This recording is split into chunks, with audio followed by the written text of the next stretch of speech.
guess I didn't see him. What are you looking so sad about, Jam? I'm surprised at you. I mean, I'm really insulted. I mean, that's not right what you just said.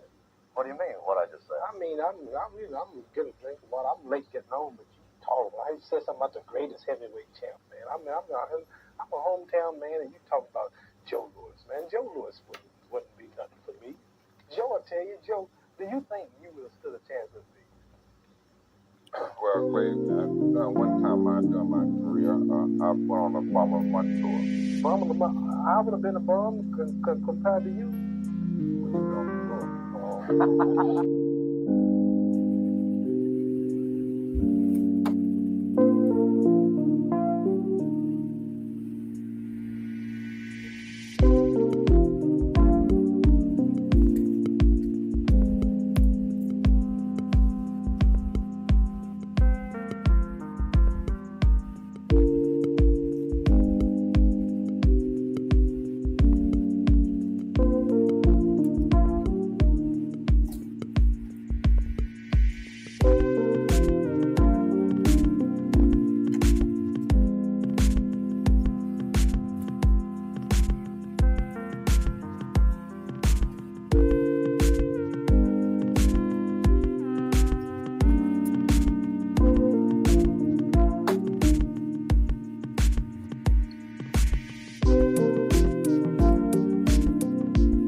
What's happening, family? Cat Sports again. Back for another afternoon with the family. That's right. You know what time it is. If it's Monday, Wednesday, or Friday, 2 p.m., it's the Box Story bringing you all that boxing history. Boxing is the greatest sport of them all. That's why we love it. Can't get enough of it. Salute to Miss Cass. She's the wind beneath these sails. Salute to Just Do Boxing. Salute Just. Salute to Ray Patterson. What's up, Ray? Good to see you again today. Got my two New Jersey brothers in the building, Just Do Boxing and Ray Patterson. Salute, gentlemen. Welcome to another episode of Cass Sports, the Box Story. Today, Regis, Rougarou, Prograis. Regis, Rougarou, Prograis has the family today. It's Friday, Profile Day. Regis, Rougarou, Prograis today. We're just going to take a look at Regis's life, career, some of his more significant fights that he was involved in, and a few other things we're going to get into today. The country for today at the end of the show will be South Korea. We're going to look at a little boxing history from South Korea and some of the top boxers to come out of the state. You know how we do it. Start the show with a fight of the day and end it with a country of the day. what we got this weekend. We got the GOAT in action this weekend. Nice women's card. And then next weekend's fight week for Rolly and Teofimo. Rolando Romero versus the Takeover. Teofimo Lopez. We all got it, that one. I'm picking Teofimo by decision. But we'll see. It's next week. But today, Regis Prograis. We're going to talk about it. But first, we're going to start with our fight of the day, as we always do, before we get into Regis. Okay? So now, without further ado, let's get into today's fight of the day.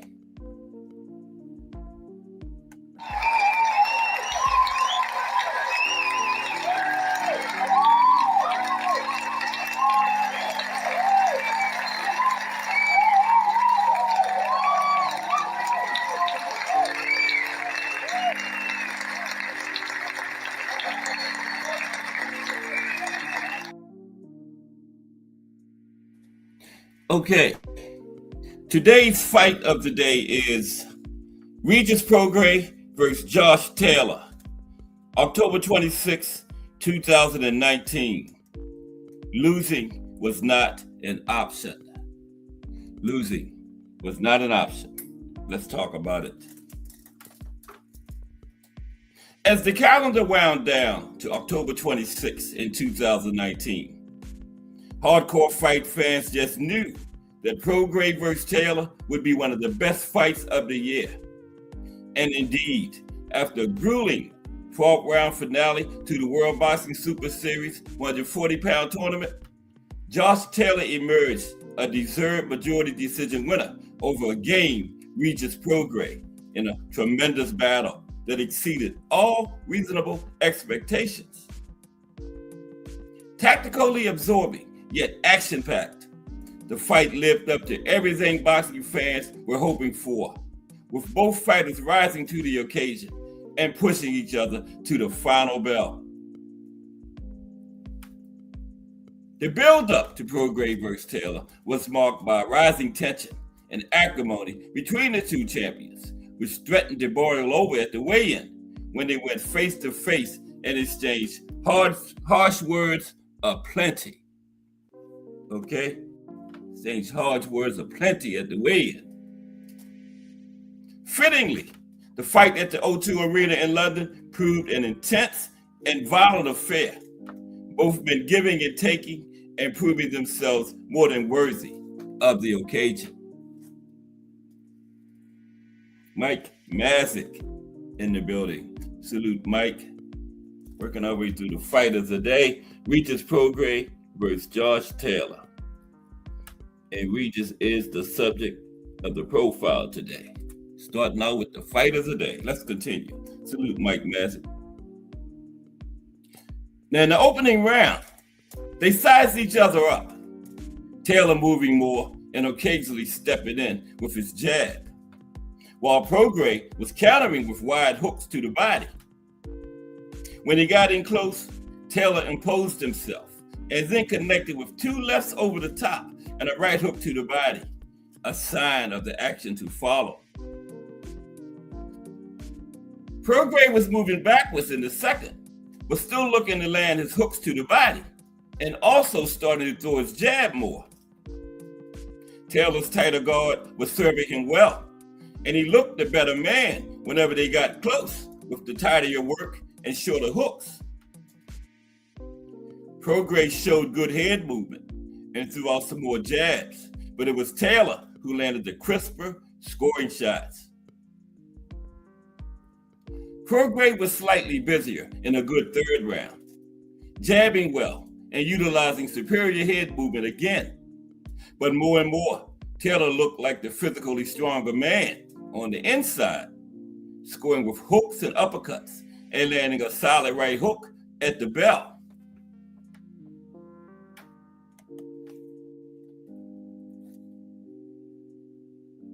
They started battling jabs in the fourth, and Prograis let go with a two-fisted attack upstairs. A couple of uppercuts got through for Taylor, and he found even more success later in the round. Both men were digging to the body and continued punching right to the bell as the action heated up nicely. The fifth was another close round, with Prograis more aggressive early and letting the heavier shots go, and Taylor jabbing and finding his distance toward the end of the round. The Scotsman landed a great counter left hook, and they punched right to the bell again. A quick warning from referee Marcus McDonald followed at the beginning of the sixth before the fighters got back down to business. Taylor was digging in some beauties downstairs, and the home fighter's right hook was working well in close. He seemed to be in front slightly at the halfway point of the fight.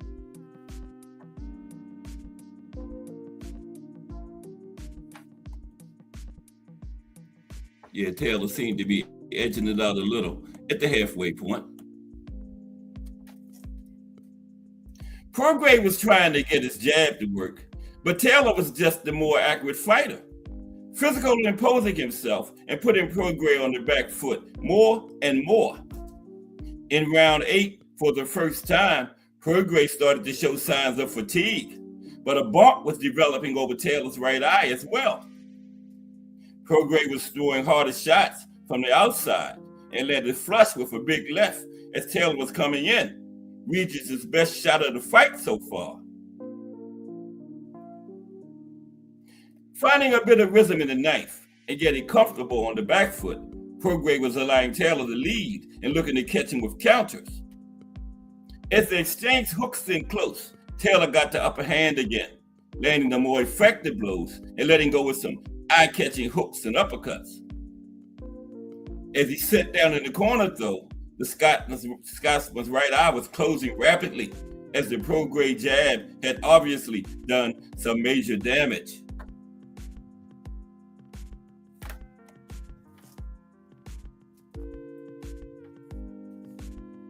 Mike Grimm in the building. Salute Mike Grimm. Fighters a day. Regis Prograis versus Josh Taylor. Regis is the subject of the profile today. Okay, so the pattern of the previous few rounds continued in an excellent 10th round. Prograis circling on the outside and Taylor pursuing, jabbing, and looking to close the distance. His jab was more accurate, his defense tighter, and he found a home for his left hook over the top of Prograis' right. But the visitor came out throwing some heavy hooks to the body in the 11th and kept his upper body movement flowing, landing a good uppercut too. A cut opened on Taylor, and his eye was swelling shut as both men showed the effects of a hard battle. They fought a fierce exchange of hooks and a splendid world-class display of blocking, countering, and inside fighting. Prograis was just a little bit more effective at this point, landing the heavier shots in a brilliant round.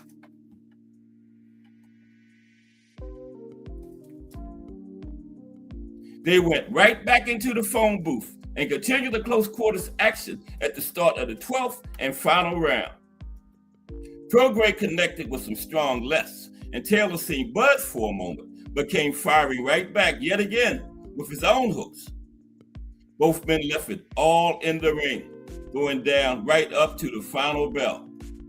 Prograis had fought doggedly over the last third of the fight and won the last round, but it looked as though Taylor had still gotten the better of it overall, as trainer Shane McGuigan hoisted him aloft. The first two scorecards reflected just what a hard-fought contest it had been. The first judge scored 6 rounds apiece, 114-114, and the second judge leaning towards Taylor at 7 rounds to 5, 115-113. The third judge had it far too wide for Taylor at 117-112, but even so, all should be satisfied that the final outcome reflected the truth of this hard-fought battle. It was highly competitive, but it was clearly Josh Taylor's night.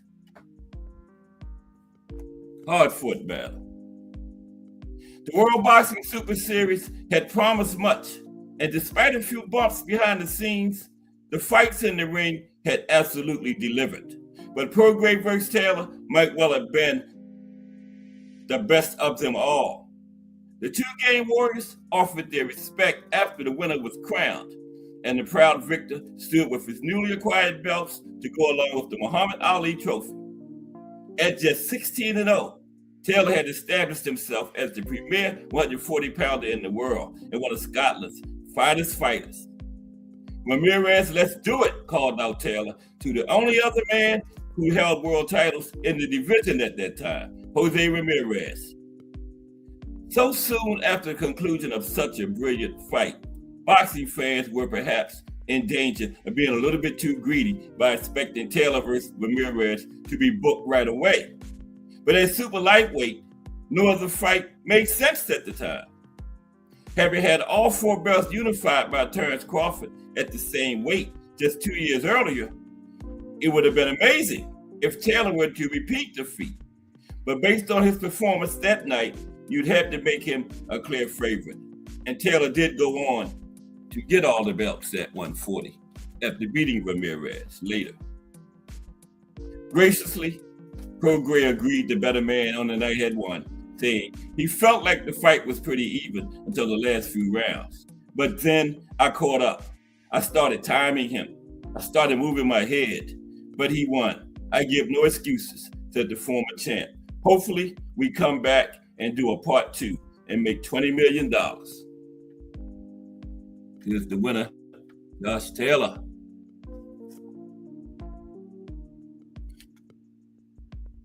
And there certainly weren't any fans complaining about the prospect of a return fight between these two warriors. But in the end, Taylor won and walked away a deserving tournament winner. But the stock of both men had rose, and they could hold their heads high for delivering a thrilling contest that produced everything fight fans had hoped for. Expectations had been high for Prograis versus Taylor, but they were met and then some, thus giving the World Boxing Super Series and the sport of pugilism a major victory. And there you have it, the fight of the day. Regis Prograis versus Josh Taylor. Losing was not an option. Yeah, great fight. Okay, today, Regis Rougarou Prograis. We're going to take a look at his life and career. We're going to look at some of his more significant fights and some other things later in the show. But let's get started. Regis Rougarou Prograis today. How's everybody? It's Friday. The GOAT in action this weekend. And we got another big one next week. Rolly Romero versus Teofimo Lopez. I got Teofimo by decision. But we'll see. That's the good part about it. We will see. Okay? But appreciate everybody that's in the building so far. Smash the like, subscribe, all that. Okay, let's go. Regis Rougarou Prograis. Now, Regis Prograis is an American former pro boxer who competed in the super lightweight division, renowned for his southpaw stance and aggressive fighting style. Born on January 24th, 1989 in New Orleans, Louisiana, he is nicknamed Rougarou after a mythical creature from Cajun folklore, and retired with a record of 30 wins, 4 losses, 24 knockouts. Now, Regis is a 2-time world champion, having captured the WBA super lightweight title in 2019 and the WBC junior welterweight title in 2022. Okay, yeah, 2-time world champion, Regis was.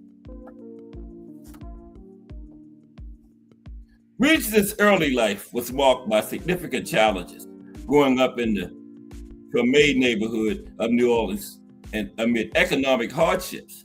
At age 16, he relocated to Houston, Texas, following the devastation of Hurricane Katrina in 2005, which destroyed much of his family's possessions and prompted a fresh start. He began boxing at 17 in Houston, initially trying karate, but finding it lacking in physical contact before committing to the sport of boxing. His amateur career, though started late, was highly successful. He was ranked 4th in the United States. He won the 2009 Ringside World Championships, the 2010 Horn National Championships, and regional Golden Gloves titles. Now, the Horn Championship was named after this guy in Texas, big boxing guy. He had some boxing clubs there, and he started his own tournament called the Horn Championship. Regis won that in tournament in 2010. Now, turning pro in 2012 after competing in the United States Olympic trials, Regis quickly rose through the ranks with a string of knockout victories, showcasing his powerful left hand and agility. He won the WBC interim junior welterweight title in 2018 and the full WBA super lightweight title in 2019 by defeating Carl Relic, but suffered his first pro loss to Josh Taylor later that year in a unification fight. Regis reclaimed world championship status in 2022 with a knockout victory over Jose Zepeda for the WBC title, which he defended once before losing to Devin Haney in 2023. His recent activity included a loss to Jack Catterall in October 2024 and a unanimous decision win over Jojo Diaz in August 2025, before his final fight was a loss to Conor Benn in April of 2026. Okay, let's look at Regis's early life now. Let's look at his early life. Regis Prograis today. Early life.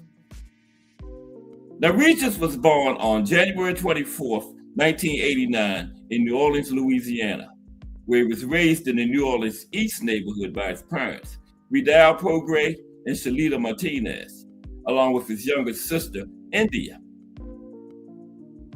Of Louisiana Creole descent, Regis grew up in a close-knit family in a modest 3-bedroom red-style home on Cubell Drive, amid the challenges of urban life in a city marked by high violence rates, including 424 murders in 1994 alone.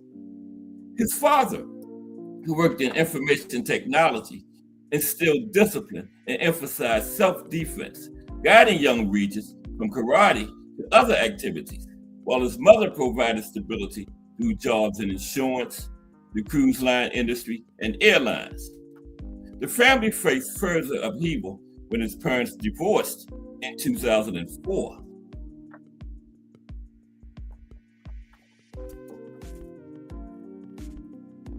At age 16, Regis's life was profoundly altered by Hurricane Katrina, which struck on August 29, 2005, devastating New Orleans and destroying the family's home, leaving them with nothing.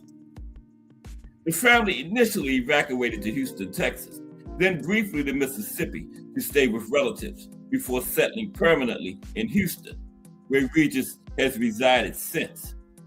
He later commemorated the event with a tattoo on his chest reading August 29, 2005, reflecting on it as a pivotal moment that forced early maturity and reshaped his life.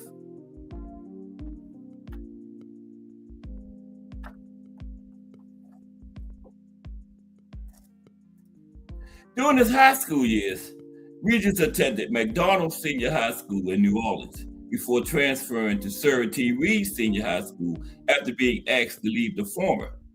Post-Katrina, he graduated from Westside High School in Houston. He participated in sports like football, basketball, track, and karate, but found classrooms confining and preferred learning through books, drawing inspiration from figures like Mike Tyson and Roberto Duran. Regis's initial exposure to boxing came around age 16 in New Orleans, where he and his football teammates would spar for fun after practice. Though he fully committed to training at 17 after relocating to Houston and joining the Savonneau Boxing Club. Despite starting later than many peers in the sport, the move provided better opportunities, including sparring with legends like Evander Holyfield, which motivated him to pursue the sport seriously. Okay, so let's look at Regis's amateur career. Now, after amateur career for Rougarou. Now, okay, amateur career. Now, Regis compiled an impressive amateur boxing record of 87 wins and 7 losses over 94 total amateur fights, showcasing his potential in the welterweight division before turning pro in 2012.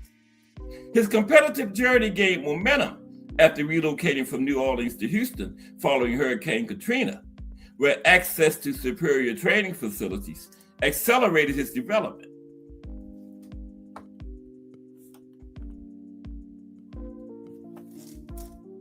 Regis achieved several key milestones, including winning the 2009 Ringside World Championships, a prestigious national tournament that highlighted his technical prowess and power.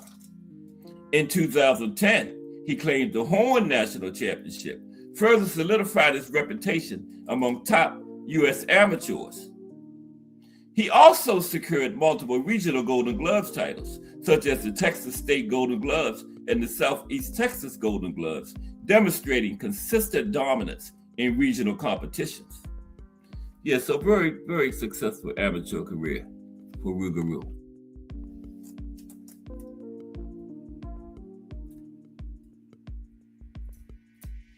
Nationally, Regis rose to the number 4 ranking in the United States in the welterweight category, reflecting his status as one of the country's elite prospects.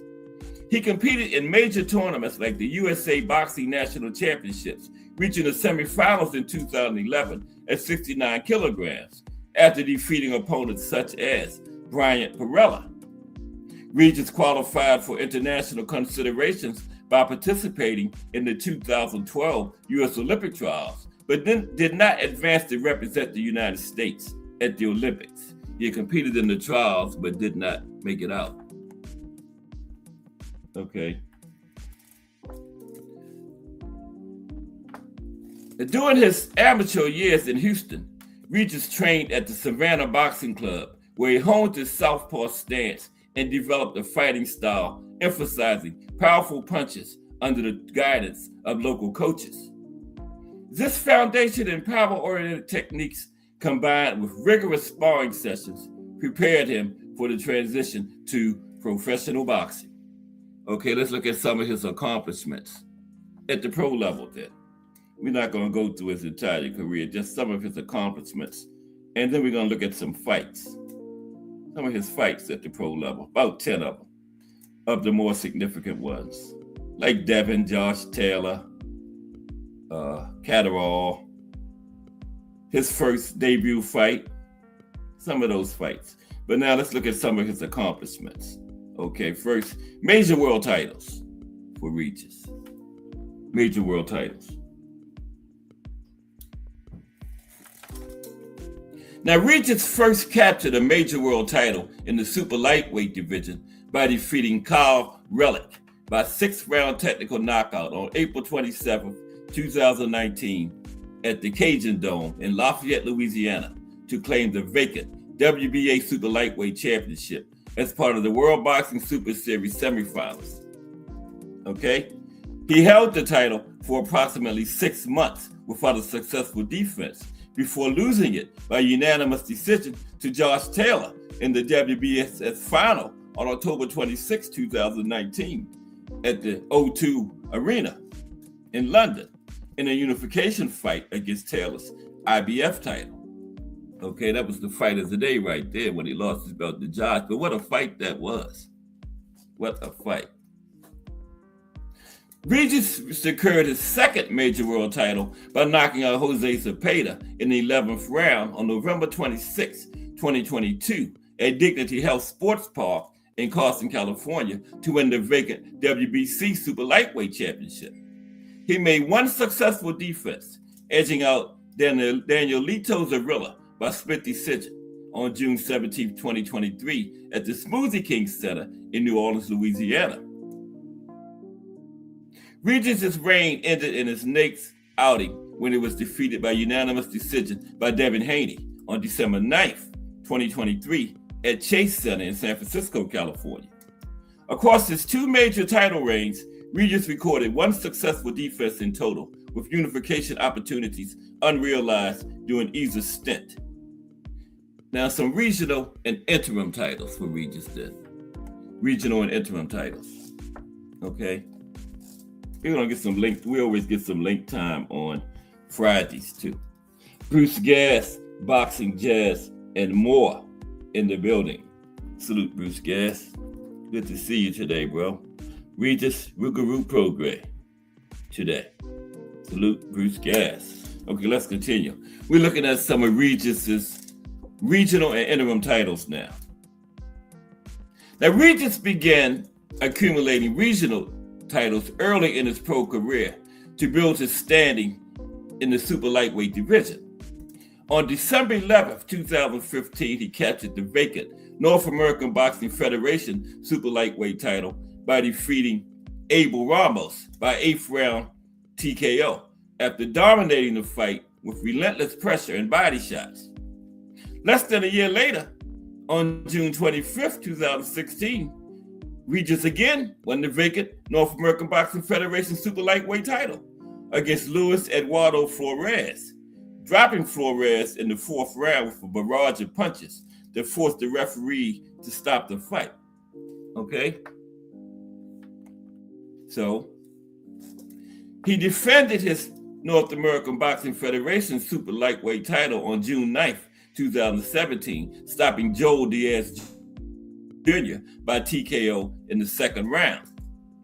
These regional successes positioned Regis for higher stakes opportunities, including his entry into the World Boxing Super Series in 2018, where he participated in the tournament super lightweight bracket, reaching the final after quarterfinal and semifinal victories, finally losing to Josh Taylor in the final fight of the tournament. Okay? Regis' most significant interim achievement came on March 9th, 2018, when he claimed the vacant WBC interim super lightweight title by knocking out Julius Ndongo in the 2nd round with a devastating left hand that sent the Namibian champion to the canvas. The WBC soon upgraded this belt to its Diamond Championship, which Regis carried into the World Boxing Super Series, using it as a stepping stone toward full world title contention. Over his first 6 years as a pro, Regis secured approximately 5 secondary and interim titles, primarily between 2015 and 2018, which elevated his profile and rankings in the division. Okay, now let's look at Regis's boxing style. Okay, we're going to take a look at Regis's style now. Boxing style for Regis. We got some other stuff coming later today too. Plus, we're going to get some link time. All are welcome to hit the link. Okay, boxing style. What was Regis? Was he a pressure fighter, a swarmer, or catcher? What was he? Let's see. Boxing style for Regis Rougarou Prograis. Now, Regis was an aggressive southpaw boxer puncher, known for calculated pressure, explosive power, and a unique twitchy defensive rhythm. His style blended modern athleticism with old school grit, featuring fluid shifts between slick defense and heavy offensive output. From the left-hand side, Regis used a powerful straight left and an educated lead hand that troubled orthodox opponents. He forced the action and stalked opponents using relentless pressure while keeping sharp timing to counter incoming attacks. Okay?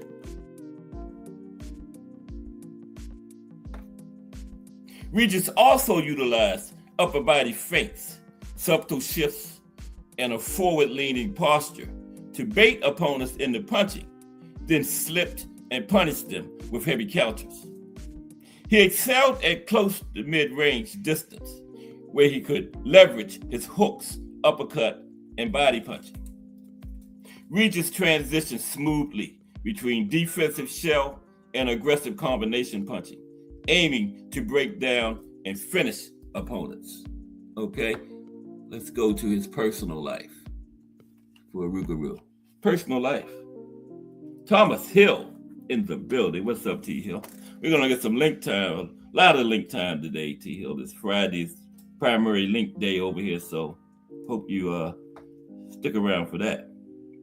Thomas Hill always come up and make the panel. Very good. Okay, so let's continue. Now we salute T. Hill.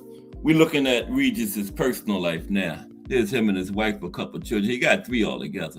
Let's talk about it. Personal life for Regis Rougarou Prograis. Now, Regis is married to his wife, Raquel. They have 3 children, a son named Ray and 2 daughters, Khaleesi and Kalani. Regis prioritizes his role as a family man.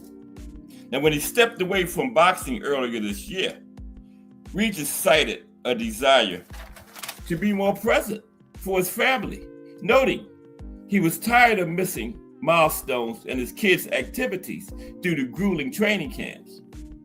Now, Regis embraced his Creole and Native American heritage, choosing his nickname Rougarou, which is a mythical werewolf-like creature from Louisiana French folklore, to honor his grandfather. Okay? Now, he released an autobiographical book detailing his life path as New Orleans' first 2-time world champion, focusing on overcoming setbacks and the importance of family stability. Okay?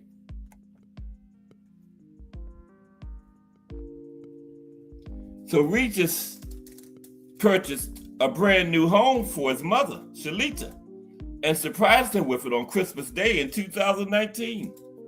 Now, his mother had lived in a 1-bedroom apartment since being displaced by Hurricane Katrina in 2005. And Regis used money from his boxing earnings to buy the house, initially tricking his mother into thinking she was just visiting an Airbnb before handing her the keys. Let's look at some of his significant fights. We might have went over briefly before, but just some of Regis's significant fights now. Okay, his first fight of his career was a guy named Carl Rougarou. Now, Regis fought Rougarou on April 28, 2012 in Alief, Texas. This fight marked the pro boxing debut for Regis, who won the fight by a first-round knockout over Rougarou. His debut fight. I think it was a 4-rounder, but Regis ended it in the first. Okay? Just looking at some of his more significant fights. Julius Ndongo. Regis defeated Ndongo by TKO in the 2nd round on March 9th, 2018 at the Deadwood Mountain Grand in Deadwood, South Dakota. With this dominant win, Regis captured the vacant interim WBC super lightweight title. Regis dropped Ndongo with a sharp jab just before the end of the opening round. In the 2nd round, he overwhelmed Ndongo with multiple left hands and heavy power shots. Now, Ndongo, a former unified champion himself, was knocked down 4 total times across the short fight before referee Ian John Lewis stepped in and stopped the fight in the final seconds of round number 2. Okay, just looking at some of Regis's more significant performances in his life, in his career, in his boxing career. Okay, pardon me for one moment, please. Continue in one moment. How's everybody? It's Friday afternoon, ready for the weekend. It's upon us. Got the GOAT in action this weekend. Nice women's card. And then, of course, next week is fight week for Rolly and Teofimo. Another big one. And then, we might have some big fights not even on the schedule yet for later in the year. So, yeah. Boxing is hot. Okay. So, yeah, that guy is Terry Flanagan. That's the first one. Regis versus Flanagan. Looking at some of his fights now. Terry Flanagan. This was part of the World Boxing Super Series. This fight was. On July 13th, 2018, it was announced that Regis would be one of 8 boxers taking part in the junior welterweight World Boxing Super Series. As the top-seeded fighter, Regis was able to choose the former WBO lightweight champion Terry Flanagan as his first opponent. The opening fight of the tournament took place at the Lakefront Arena in New Orleans, Louisiana, on October 27, 2018. Regis won the fight by unanimous decision with scores of 117-110, 118-109, and 119-108, won it widely. He dropped Flanagan with a hook in the 8th round in what was the sole knockdown of the fight. Okay, then Carl Relic. Just looking at like 10 of his fights through his career. He had like 30, I think 34 altogether. I think it was 30-4. Okay, Carl Relic. This was also part of that tournament, World Boxing Super Series. Okay, so Regis faced the WBA Super Lightweight champion, Carl Relic, in the tournament semifinals, which took place at the Cajun Dome in Lafayette, Louisiana on April 27, 2019.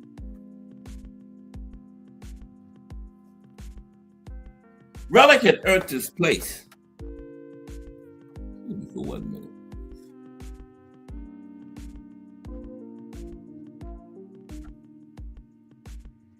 Getting ahead of myself. Okay, here we go. Yeah, Carl Relic. Now, Relic had earned his place in the penultimate fight of the tournament with a unanimous decision victory over Edward Troyanovsky in the quarterfinals. That's how Relic got to the semifinal. Despite being the champion, Relic entered as a sizable plus 700 underdog, while most odds makers had Regis as a minus 1,000 favorite. Regis justified his role as the favorite and won the fight by a 6-round knockout. Regis had won every single round of the contest up to that point, with all 3 judges having him up 50-44 at the time of the stoppage. Okay. So the next fight is Regis and Josh Taylor.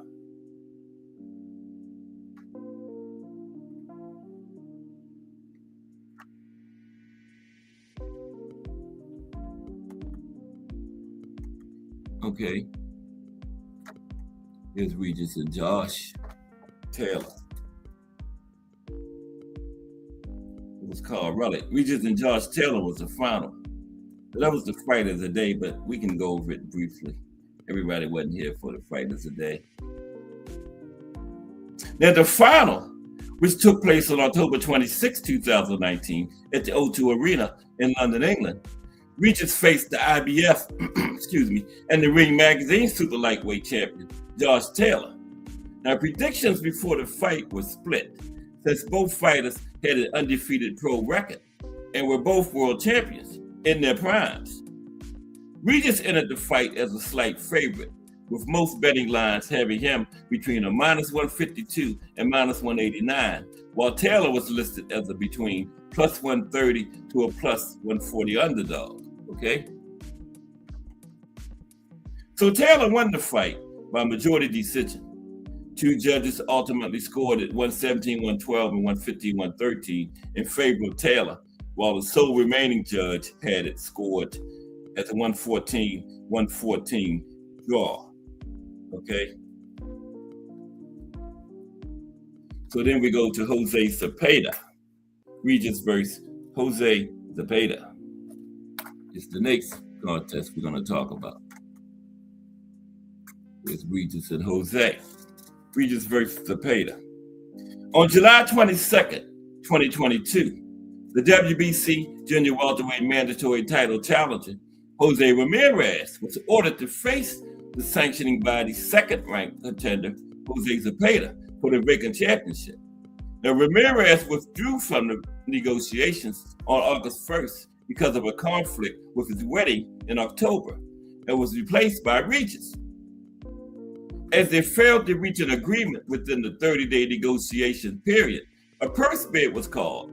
which was won by the recently formed promotional company, Mob Nation, with a bid of $2.4 million. The vacant title fight took place at the Dignity Health Sports Park in Carson, California, and was broadcast as a pay-per-view title fight. Okay? Yeah, broadcast as pay-per-view. Now, Regis won the fight by 11th round knockout. He was up 98-92 twice and 97-93 at the time of the stoppage. The newly crowned champion had outlanded Zepeda 156-66 in total punches and 75-31 in power punches. Both fighters earned a guaranteed $1 million, with Regis earning an additional $240,000 bonus as the winner. Okay, so that was Jose Zepeda. The next fight, we're going to take a look, just a brief look at the fights, that's all. Regis versus Danielito Zorrilla. Danielito Zorrilla.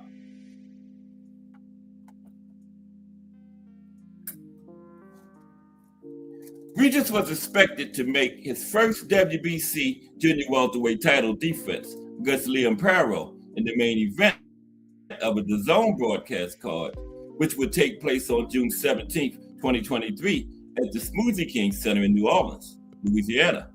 Perro withdrew from the fight due to an injury on May 18th. He was replaced by the once defeated Danielito Zorrilla. Regis retained the title by split decision. Judges Ray Corona and Robert Tapper scored the fight 117-110 and 118-109 in his favor respectively, while Judge Craig Metcalf scored it 114-113 for Zorrilla. Regis was able to knock the challenger down with a left a minute into the third round, although he was unable to finish it. Okay? Next, Regis versus Devin Haney. Prograis versus Haney. This is the next fight we're going to take a look at. Just a little brief look at him, that's all. Regis versus Haney. On July 28th, 2023, ESPN reported that Regis would make his second WBC title defense against then undisputed lightweight world champion Devin Haney. The WBC granted them permission to pursue the fight on August 1st, 2023, although the sanctioning body's board of governors was split in their vote. On September 26, 2023, the fight was officially announced for December 10th, 2023 at the Chase Center in San Francisco, California.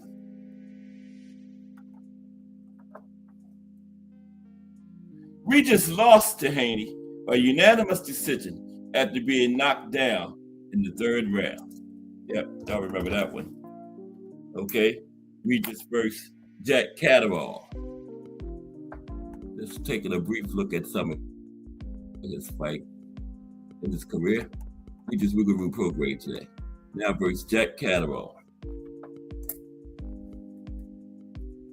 Regis was scheduled to face Jack Catterall in a 12-round junior welterweight fight at Co-op Live Arena in Manchester, England on August 24th, 2024.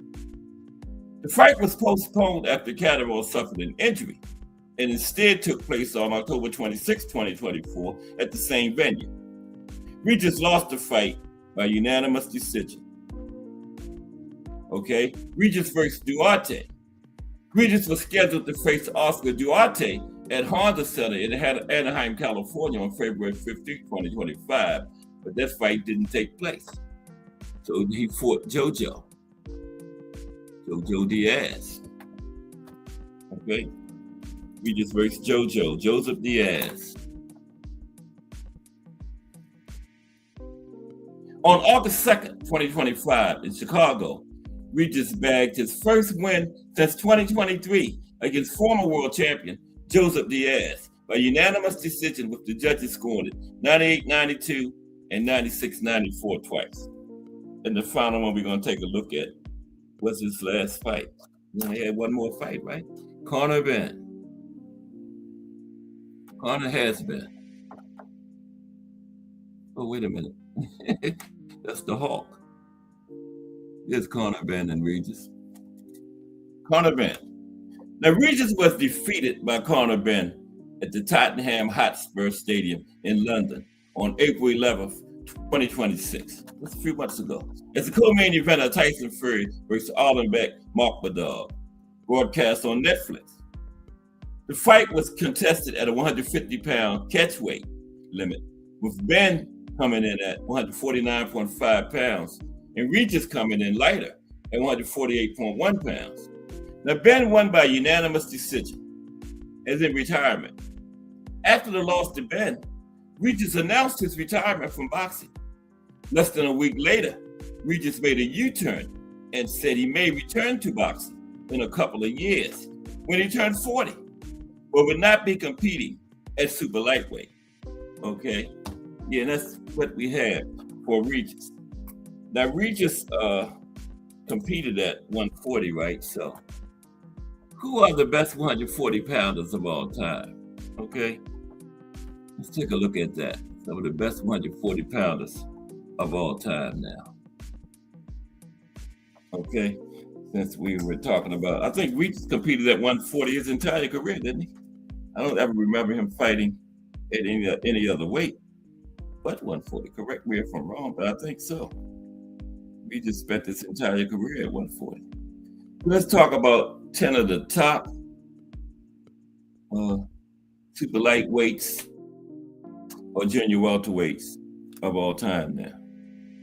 That's the big fight between Julio Cesar Chavez and Melvin Taylor right there. I call it the 2-second fight. Regis still stopped the fight with 2 seconds left. I don't see how he could do any more damage at 2 seconds. It took him about 2 seconds to get back across the ring to where Taylor was at. Once Regis still said continue, right? 1001, 1002, ding, the fight over with. So he should have let that continue. Yeah. I thought it should have been stopped earlier in the round because Taylor was taking major damage, but you let it go to 2 seconds. Why stop it 10? That was crazy. But to turn to the top, not lightweight, super lightweight. I got the wrong. Sorry. Excuse me for one moment, please. I got lightweights. Regis was a super lightweight, junior welterweight, right?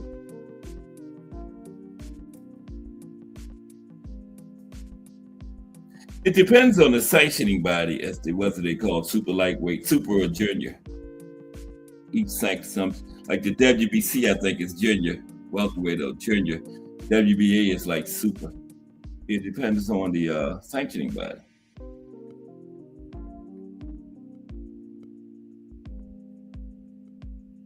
A junior welterweight. Okay. Let's take a look at it. 10 of the top junior welterweights of all time now. Oh. Regis was short. Okay.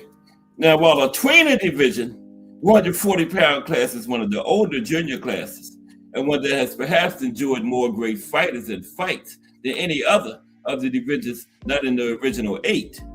But nevertheless, it has been a division that has seen rocky times since its creation in the 1920s. By the 1930s, some of the best fighters in the world were taking their claim at 140. But by the 40s, the division had fallen into disarray. In the 1960s, the framework was being laid for what would eventually give way to one of the sport's hottest divisions. And by the 1970s, junior welterweight began to pick up more steam with top fighters coming into the fray. You know, right now, in 2026, it's one of the hottest divisions out there. In the 1980s, super fights were being contested at this weight, and the junior welterweight ceased being a mere stopover for growing lightweights, with many superstar fighters making 140 their home. That's where Aaron Pryor and Alexis Aguayo 2 fights were at, remember? Now that doesn't make compiling a top 10 an easy endeavor, okay? So let's take a look at it. Top 10 at 140. We're just gonna talk about their reign at 140. Okay, number 1, the Hawk, Evan Pryor. Okay. At number 140 pounder, the Hawk, Evan Pryor. Evan Pryor had a 14-year career from 1976 to 1990. A tireless, aggressive, and hard-hitting champion, Pryor never lost at the weight and just might have been the greatest ever in this division if he were able to keep his personal life in order for another few years. But while the prevailing aftertaste on Pryor is one of unfulfilled promise, he still managed the list of accomplishments that rivals that of any 140 pounder. And when it counted most, Pryor didn't merely outpoint or edge his adversaries, he tore their hearts out. He climbed off the canvas and overwhelmed number 3 all-time, Antonio Cervantes, to win the title in 1980. And when he beat Alexis Arguello, many considered the Nicaraguan to be the pound-for-pound number 1 guy in the sport. Talk about black bottles and weight all you want. Pryor won because he was simply better. And when the counterpoint to that argument is the great Arguello, that counts for a lot. Pryor's 14th round knockout was the fight of the decade of the 80s and did a lot to legitimize this division. The indefatigable Pryor won 11 title fights at 140. 11 of them. 2 of them against the great Alexis Arguello. And again, when Pryor beat him in that first fight, a lot had Alexis as the number 1 pound-for-pound fighter in the sport at that time in the early 80s.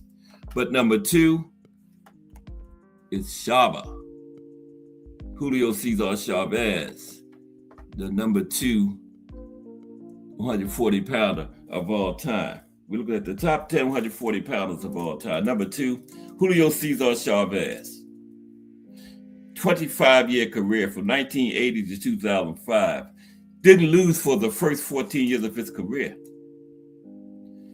After winning titles at 130 and 135, Chavez settled in at 140, compiling a sterling resume and achieving a status that no other 140 pounder can claim. It was at junior welterweight where Chavez not only became the consensus number 1 fighter in the world, but the boxing superstar of his generation. His ability to snatch victory from the jaws of defeat in a unification fight with unbeaten gold medalist and world champion Meldrick Taylor was the stuff of legend. It was a microcosm of Chavez's career in a way. His work didn't always jump out at you, but he was impervious to the punishment of his opponent. And at the end of the day, his foes ended up looking like the victims of baseball bat beatings. Chavez was steadfast and poker face, ripping shots to the body to set up the kill. At 140, Chavez won 18 title fights, beating 8 world champions and 6 unbeaten fighters along the way. He won the belt over a peaking champion on a roll in Roger Mayweather in a very good fight, won by Chavez by 10th round TKO. He didn't end his career very gracefully, but before losing his belt to Frankie Randall, he was 89-0 with 1 draw. The Taylor fight brought him to another level, and wins over 40-1 Hector Camacho and countless other big names cements his position as one of the greatest 140 pounders ever. Okay, number 3, looking at the top 140 pounders. Oh, that's Julio again. That's Don King and Jose Sulaiman, Mauricio's father, when he was running the WBC. See, Don King go way back. Don King knew Mauricio when he was a little kid. But number 3 is Antonio Cervantes at 140. Antonio Cervantes. That's Antonio on the right. Antonio had a 19-year career from 1964 to 1983 for Antonio Cervantes. An argument certainly exists for Cervantes as being the greatest 140-pound champion of all time. He basically ruled for the entire decade of the 70s. Kid Pombalay turned pro in 1964, and by 1971 was swapping punches with one of the all-time great junior welterweights, Nicolino Loesch, who's on this list. Cervantes was soundly outpointed, but came back the following year to knock out Loach's conqueror, Alfonso Frazier, for the WBA belt. Revenge against Loach came in 1973 by a 10th round TKO, Loach's fourth loss in 127 fights. More defenses mounted, including a wide decision over 45-2 Esteban de Jesus. I don't know how Esteban de Jesus is not in the Hall of Fame, but he's not. After 10 defenses, Cervantes was shocked by 17-year-old Wilfred Benitez in 1976.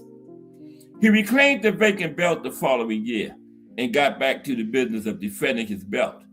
A half dozen more defenses took him to 1980, when aging Cervantes dropped Aaron Pryor before being stopped himself in the fourth round. Okay, number 4 at 140 is Kostya Tszyu. Kostya Tszyu. Donnie Williams in the building. What's up, Donnie? We took a look at Aaron Pryor. I forgot already. Regis Prograis. I had to look at the paper to see who. I told y'all I'm old. I forgot who the profile was already. It was Regis Prograis. And since he fought at 140 his entire career, we're looking at some of the best 140 pounders of all time now. At number 4 is Kostya Tszyu. We're going to review them when we finish. Go back over it real quick. But 4 is Kostya Tszyu. Kostya had a 13-year career from 1992 to 2005. Now, Kostya Tszyu was one of the greatest amateurs in history. He didn't waste time in the paid ranks, taking on world-class opponents right out of the gate. Other than a bizarre TKO loss to Vince Phillips and a loss in his final fight to Ricky Hatton, Tszyu was the hallmark 140-pounder of the post-Chavez era. The first fighter in the age of rampant alphabet titles to become undisputed champion at 140.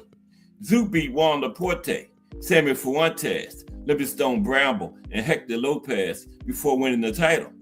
He emphatically snatched the belt with a 6-round stoppage of IBF champion Jake Rodriguez. Defenses came against aging Roger Mayweather and 4 others before the Phillips setback.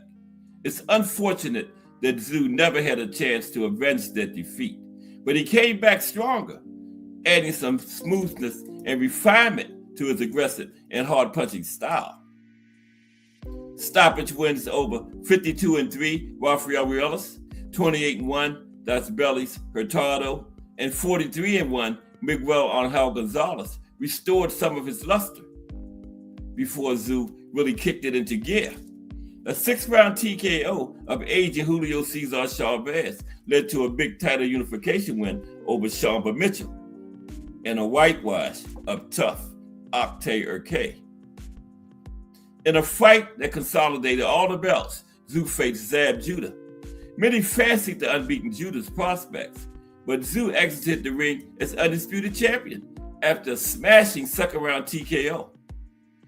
A trio of defenses followed before the 35-year-old Tszyu was knocked off his throne by Ricky Hatton. From 1995 to 2004, Tszyu won 15 world title fights at 140. Okay? Number 5 at 140 is the legendary Barney Ross. Barney Ross. There's Barney going up against Barney facing us. That's homicide Hank Henry Armstrong with his back to us. But Barney Ross, Barney had a 9-year career from 1929 to 1938. Barney Ross. A forerunner in the sense that he was one of the first true greats to lend his name to the furtherance of this division. At the same time, Ross's exit from the weight class also signaled a long swoon for 140. Ross's legacy at 140 can be hard to gauge, with some of his biggest wins being both for the lightweight and junior welterweight titles, but with a pair of wins for the 140-pound title against Tony Canzonieri, a man many rank among the 10 greatest fighters who ever lived. It's really hard to not take these kinds of wins seriously. Throw in wins against Sammy Fuller, Billy Patrol, Frankie Click, and Henry Woods. and Ross racked up quite an impressive pedigree at 140. The first fighter to simultaneously hold titles. Ross defended the 140-pound crown 10 times and never lost at the weight. Barney Ross. I was looking at something else, excuse me. But yeah, he never lost at 140, okay? And defended his title 10 times. Number 6, Nicolino Loche. One of the greatest defensive fighters of all time that never gets talked about. Nicolino Loche. He was doing the rope-a-dope way before Ali even started fighting, but they just didn't call it the rope-a-dope. They just called the land on the ropes back then. But Nicolino Loche, Archie Moore was doing the rope-a-dope before Ali. Ali just gave it the name, Nicolino Loche. Now, you know this man had to be a good defensive fighter because his nickname was the Untouchable.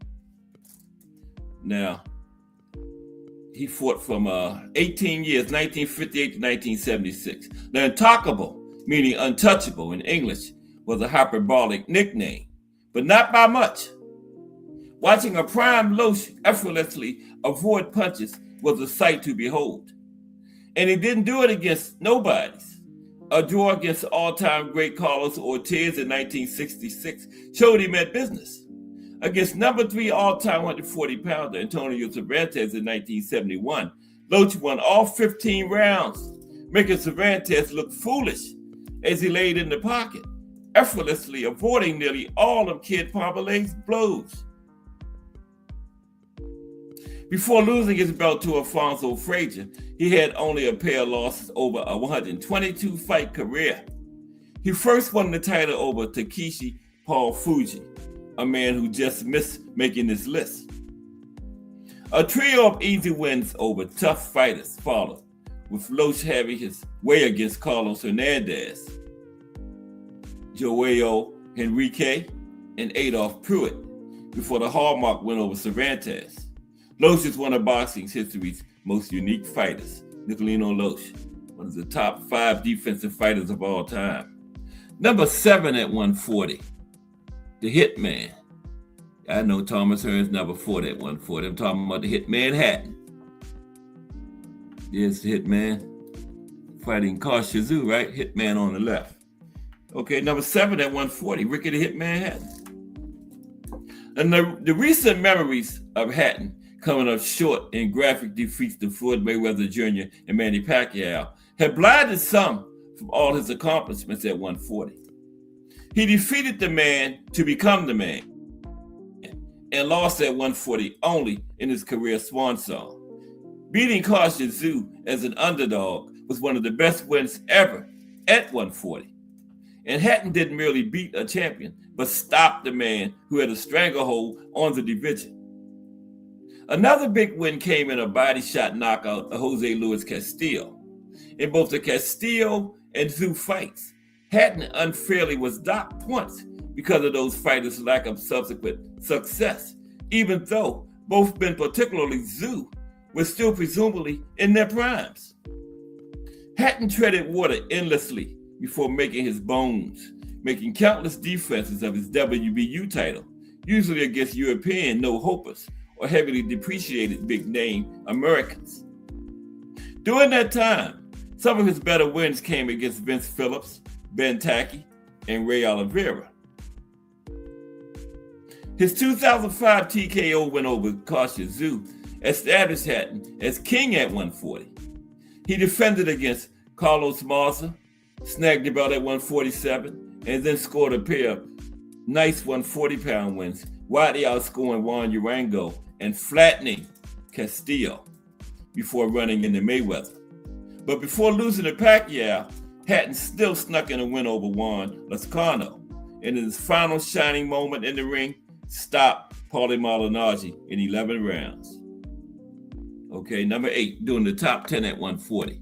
Number 8 is Jackie Kidberg. Go back a ways. Jackie Kidberg. Okay, number 8 at 140. A couple more to go. And then one more thing, and then we're going to get some link time. I'm going to do a long link today. Okay? All right, Jackie Kidberg. Talking about the top 10 at 140. Jackie Kid Berg had a 21-year career from 1924 to 1945. 21 years. The British-born Berg was the first notable fighter to earn championship laurels at 140. A beating of legendary Tony Canzoneri set up a title shot at 140, where Berg won the title with a stoppage of reigning champion Mushy Callahan. His first defense came against tough Joe Glick. After 6 defenses, Berg ran into old nemesis Canzoneri, who took his title with a 3rd-round knockout. Berg came up snake eyes in a rubber match with Canzoneri, but he was a good champion with some huge wins and a clear choice as OG of the junior welterweight class, Jackie Kid Berg. Meldrick Taylor comes in at number 9, MT. Meldrick Taylor. That 1-2 seconds, his career would have been looked at totally different just for that 2 seconds Richard Steele took from him.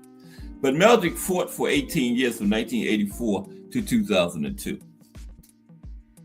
One of those fighters whose legacy requires a close and discerning look. On one hand, he lost the biggest fight he ever had in this division. Then again, he came 2 seconds from beating the number 2 guy on this list.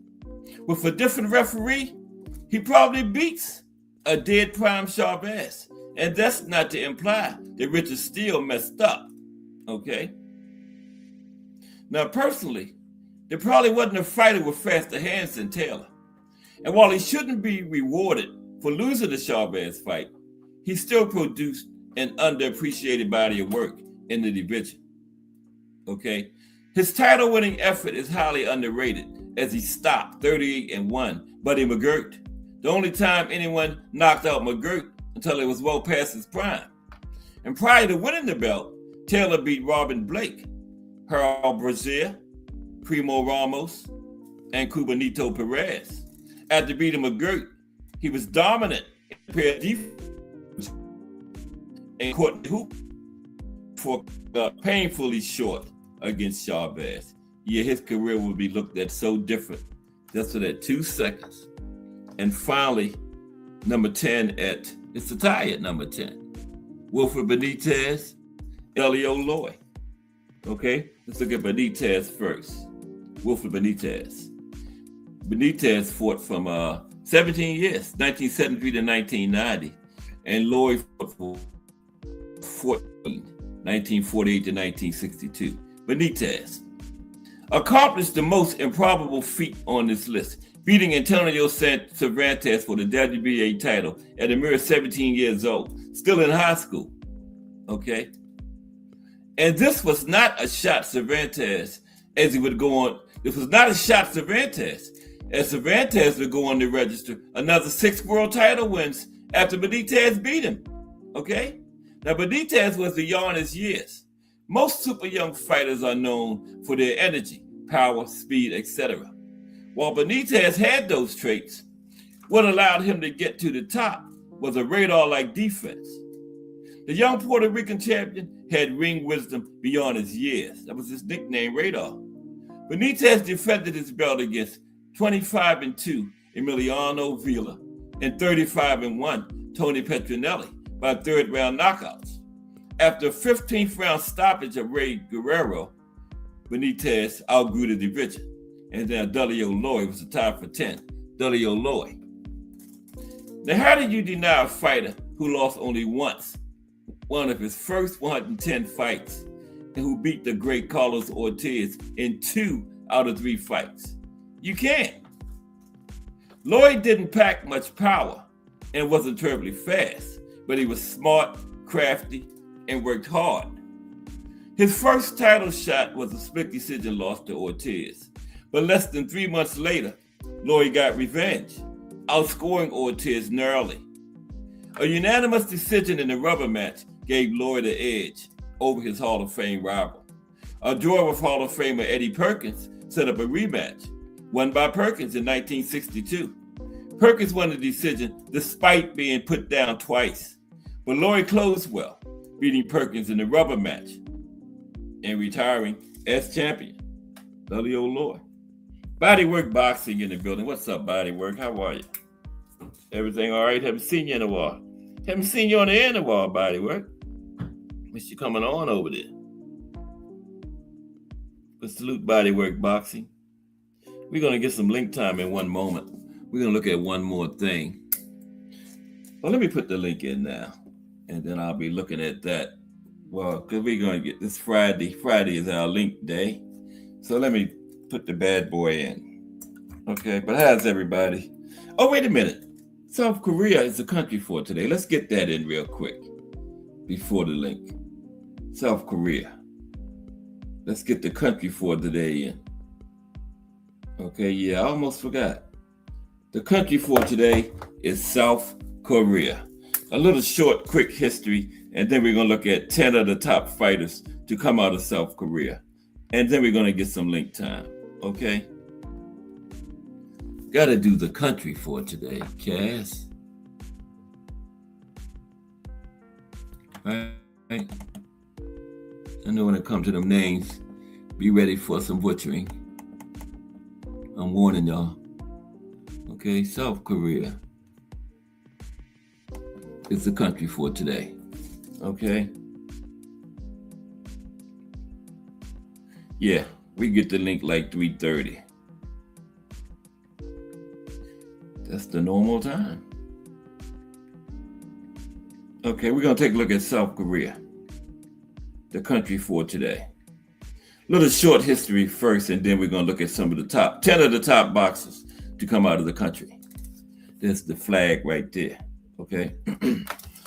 Take a drink first. How's everybody? The group in action this weekend. Okay. Next week, fight week. Rolly Rolando Romero, the takeover. Teofimo Lopez. Now, boxing was introduced to Korea in the 1920s during the Japanese colonial period and evolved from a post-war struggling sport into a national obsession and global powerhouse by the 1980s, producing legendary world champions and Olympic glory before fading into mainstream obscurity in modern times. Now, American-style glove boxing arrived in Korea via YMCA networks and students returning from Japan in the mid-1920s. The Boxing Association of Korea traces its roots to the founding of the Chosun Amateur Boxing Association in 1934. Now, following the Korean War, boxing offered a gritty path out of poverty for young men, turning local gyms into grueling factories of talent. Now, the golden era, 1960s to 1980s. Now, Kim Kai-soo became South Korea's first boxing champion by defeating Nino Benvenuti for the junior middleweight title in 1966. South Korea became a hot spot for international title fights, regularly boasting multiple world title holders like Hong Soo-hwang, Chang Jun-koo, and Yama Young-woo. Well, they rhymed. The tragic turning point. The 1982 lightweight title fight between South Korean boxer Duk-koo Kim and American Ray Mancini ended in tragedy with Kim's death, which led to sweeping global safety reforms in pro boxing, most notably reducing championship fights from 15 to 12 rounds. Now, South Korean amateur boxers excelled on home soil during the Seoul 1986 Asian Games, winning all 12 gold medals in the 1988 Seoul Olympics. Okay, so let's look at the top 10 boxers, top 10 of the top. I never say top, 10 of the top. And then we're going to go to the lake. Okay, this is very brief. Jung-koo Chang. Widely regarded as South Korea's best fighter, Chang made a record 15 successful title defenses of his WBC junior flyweight belt. Okay. Myung-woo Ya, undefeated in all but one fight. Ya held the WBA junior flyweight title across 2 dominant reigns. Okay. Chong Pao Park.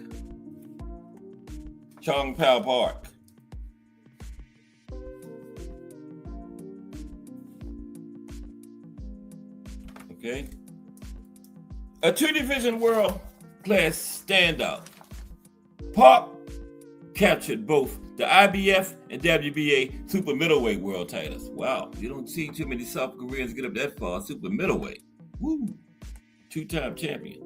Sung Kil Moon, a brilliant amateur star who became a two-weight world champion at the pro level, winning the WBC super flyweight and WBA bantamweight titles.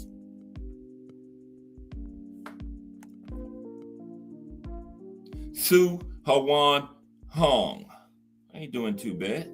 A two-division world champion, famous for his iconic 1974 WBA junior featherweight comeback knockout against Hector Carrasquilla.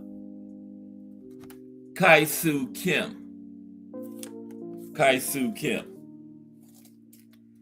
made history as South Korea's first ever world champion, capturing the junior middleweight title in 1966.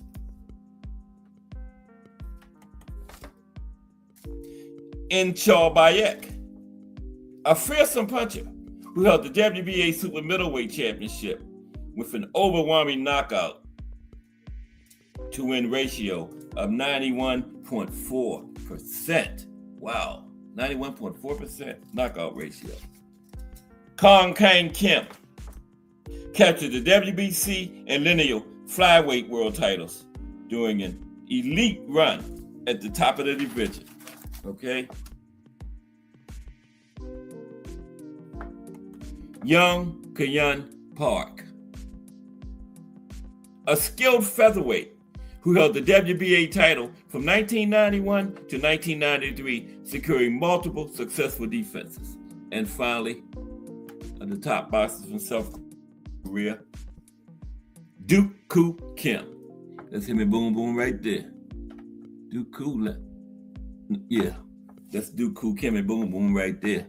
Boom Boom just landed something. A tragic figure and contender whose fierce 1982 lightweight title fight fundamentally changed global safety rules. Okay, there you have it. That was the top 10 fighters. 10 of the top fighters from South Korea. That was the country for today. Okay, so we're gonna get a little link time. It's Friday. The GOAT in action tomorrow, but I'm waiting on next week. Rolly and Teofimo. I got Teofimo. I got Teofimo. Right? Yeah. I got Teofimo. But it's a good fight. It's for Rolly's title. I don't know which one Rolly has at welterweight. WB something. I do know that much. It's the WB something. Okay.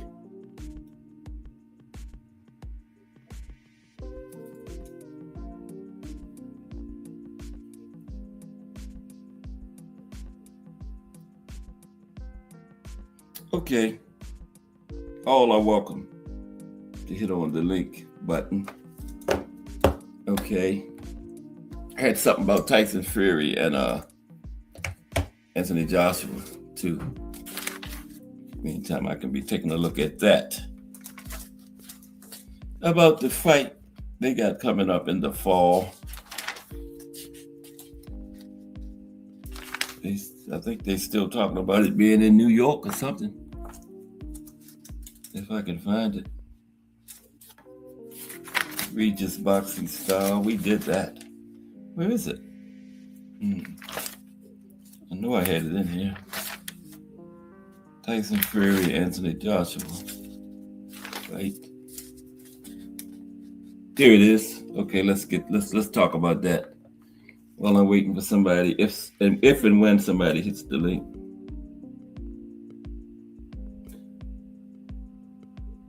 Oh, okay, body work.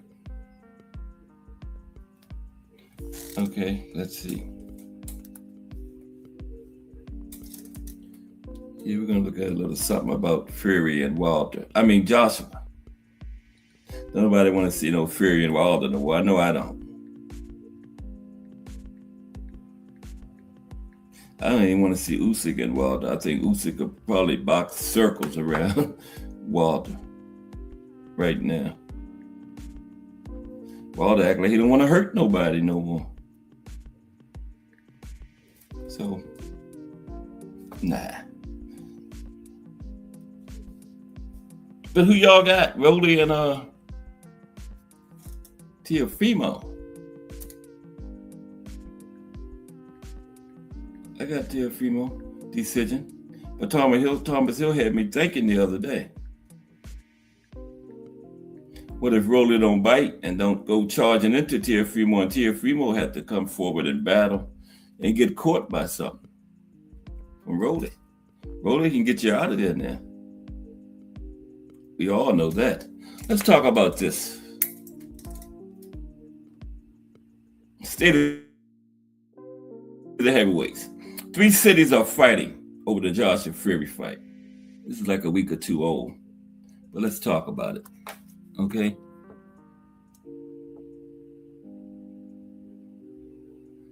Oh my goodness, I can't see the...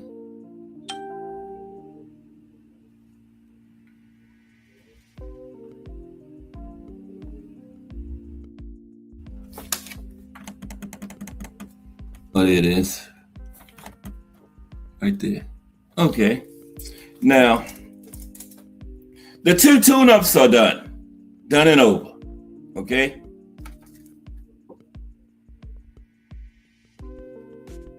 Piro, what's up, Piro? Piro, sir, in the building. What's happening? All right. Haven't seen Piro in a minute. We just talked about Regis today, Piro, and now we just killing some time. That's all. Let's salute. The link is in there for anybody. Okay. Let's see. Now, yeah, we're talking about Fury and Joshua. It's like 3 cities fighting over the fight. Now, again, the tune-ups are over with and done, right? Now, Anthony Joshua survived 2 first-round knockdowns and stopped Christian Prenga in the 2nd round, right? And that was just 1 day after Tyson Fury beat his fighter, Wak. Retired him on the stool after 7 rounds in Thailand.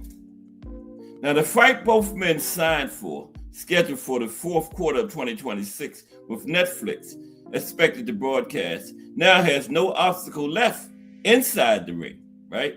The only fight still going on is over where it happens. And there are 3 bids on the table: London, New York, and Las Vegas. Or has that been settled? I haven't heard nothing yet. Last I heard, it was still London, New York, or Las Vegas. But I heard it was leaning toward New York. Okay? Now, the contract is the starting point. Eddie Hearn said in June that the signed agreement leaves no ambiguity. There has been some murmuring of the fight taking place in the United States, Hearn said. The contract specifically states that the fight must take place in the UK. That's what Eddie said, right? Now, the same report identified SoFi Stadium in Los Angeles and the MGM Grand in Las Vegas as American venues that had come up in early conversations. Eddie said the contract said it must be in London, but that's not why all these other cities in America battling for it then, right? Oh shit, what the hell did I do? Oh, excuse me for a minute. I don't know what I did, man.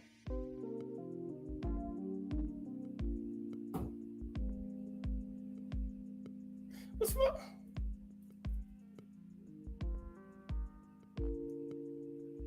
Oh shit. Let me see. Bear with me for a minute.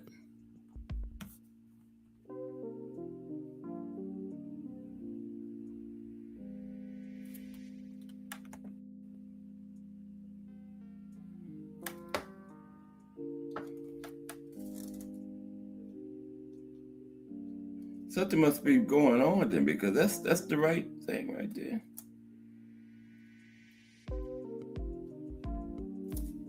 That's it.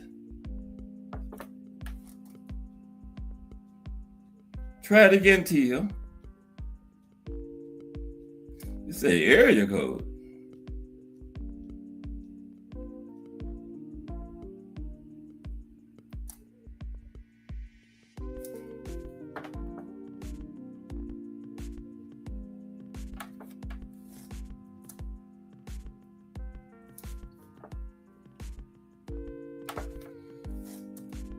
Well, let's just go on with this because that's it.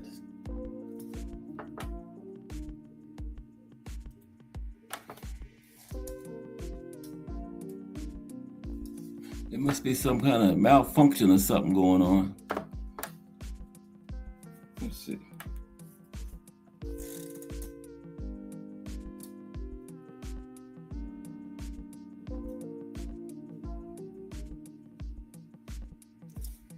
Let's see. Okay, let's see. Try this one.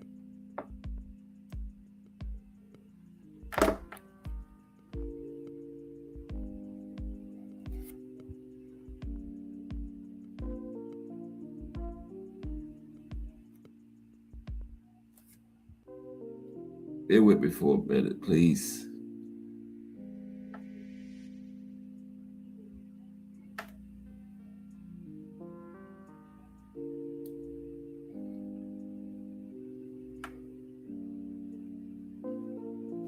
If this one don't work, then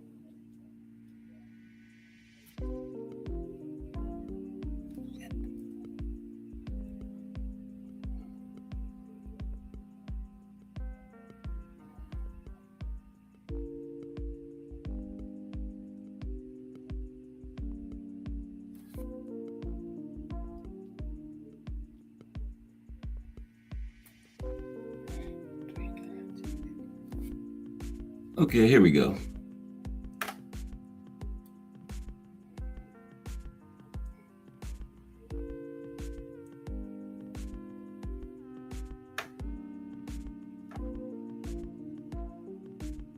If this one don't work, then the hell with it.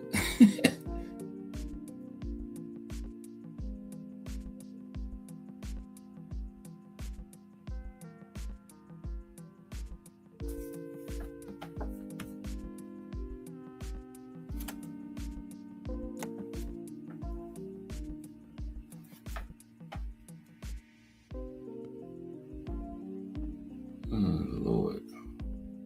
Yeah, try that one, Kuro. T Hill. And anybody else? Oh, there it is. Okay. I don't know what happened the first time. Sorry about that. But there we go. All right. What's up, T Hill? Yeah, we would never leave you astray there, Cass. We was telling you that link wasn't good. I think what probably happened was you probably hit back and it probably clipped a letter. And because it did that, it didn't have a full link. So it gave us the area code instead. We was in a full area code. Okay. Cool. Well, what's happening? Yeah, that's the one, Pearl. Okay. All right. What's going on, Tia? Oh, man. Well, it's the big fight weekend for Clarissa. I mean, there are so many people that are riled up about her. So many people on opposite ends of the spectrum.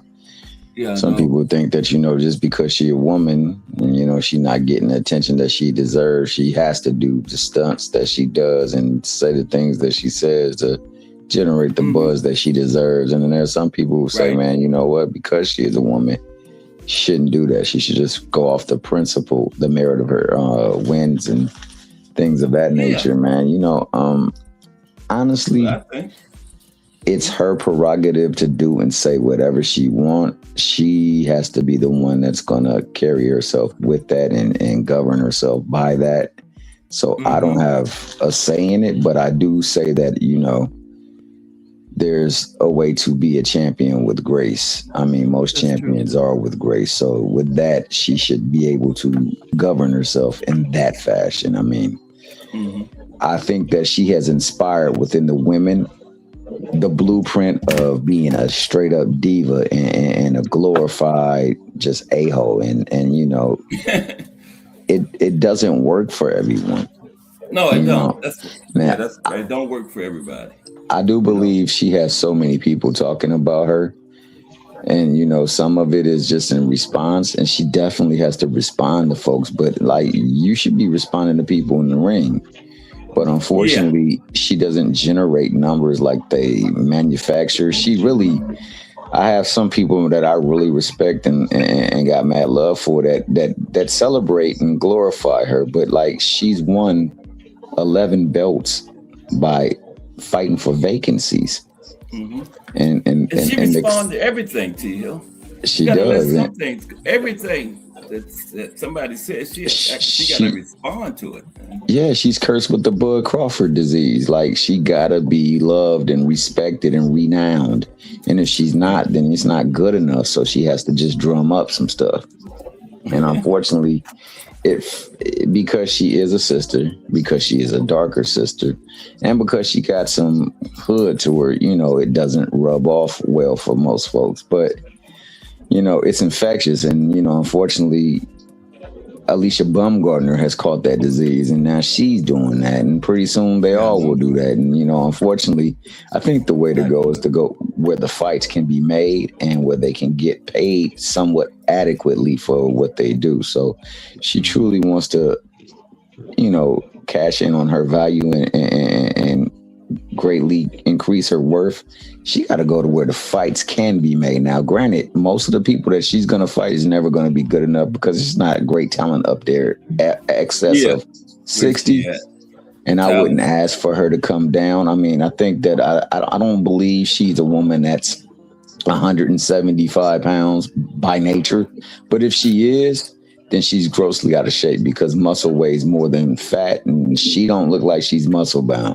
So with that, I think that she could stand to lose some weight, but for her to go where certain people ask her to go, now I agree with Alicia. Alicia said you would come to 47, so I would hold her to that. But if Alicia really wanted it, she should try to get to 54, but I don't think Alicia wants to go that high. So Alicia got smoke right where she is. She can go on and give fights made there. So that's how I feel about that. But everything else, I mean, on that card, I think it's a sideshow. I think that we're gonna see how well it does. Right now, I know that there's a lot of blue. Hopefully she sells more. I mean, I hope she does well, but you know, I think it isn't something that is a huge event, and the promotion isn't as good as it should be. So she probably won't get the looks that she deserves. Okay. What's up, Puro and Bodywork? Salute, OG. Salute, Thomas Hill. Salute, Puro. What up, fellas? What up with it, buddy? Good on, Cass, Tommy. What's up, Puddle? Not too much. Chilling, man. I got hoes in different area codes. You know how it is. Hey, you already know because they like your gangster talk. Y'all got on the fights this weekend, next week. Rolly Teofimo. That's the one I'm interested in. Well, truly, that is the one. I'm gonna let them go because I've already talked. I'll finish off after they done. Yeah, what y'all got on it? Puro and Bodywork. Rolly and Teofimo. Well, I kind of I'm kind of getting over my little hangover that T.O. gave me. You know, I'm disappointed the man put his hands in his pocket, so I'm gonna try to forget about that. But right.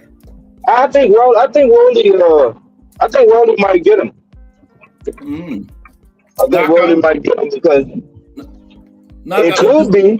It could be, but I think T.O. is savvy enough to avoid the real damage once you get hurt. But the thing is, we haven't seen his power translate since 35. And you gotta be like Rolly, one of them guys where you gotta have something to get. You gotta get Rolly up off of you. You know. That's true. You gotta have something that's gonna keep Rolly. You know. But he do have some skills that T.O. he do have a stat, one of them stats to where when he step up and he faces a current champion and he wants that strap, he does elevate his game, so he could show up. But I don't know. I need a GPS for T.O. because if y'all seen that Shakur fight, you can't tell me that T.O. couldn't have sold out, bro. Like he didn't do nothing. Like he just stood there and got jabbed in the face all night. You know what I'm saying? Like, and it was like you could have showed more wrinkles. Like you got more wrinkles. So I don't know what to take from that fight. And I know that Rolly can pop. Like Rolly is gonna, it's gonna be forearms. It's gonna be an ugly fight, man. And Tito, like this gonna look like Steve Claggett, but if he get caught, it's gonna be one of the Steve Claggett type fights. But he's gonna be all busted up, you know. Because his dimensions, I don't know if his dimensions were well at 47. They were trying to sneak in that whole weight drain stuff, but Tio is not a super big guy. So I don't know, man. I want Rolly to win because I want to see that other triangle. I want to see that other triangle with Rolly and Devin and Ryan. I want to complete that whole ordeal, but I'll rest right there. Maybe we'll get him. The winner of this one. And Ryan and Connor Ben. That's at 47, right? What you think, Primo? Yeah. T.O. easy peasy, probably 4th or 5th round. Yeah, I had him by decision. But you got him by stoppage, Primo? Yeah. Wow. Okay. I do. Yeah, it really sucks. Yeah. Back to him, He got better since he got salad. He is where he is, Can't take nothing away from him, but yeah, no. Rolly's gonna get fucked up.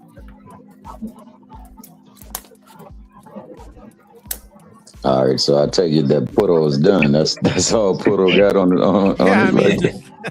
Not much of a breakdown there, but go ahead. Point, man. Nah, I feel you, man. I'll say this. Like,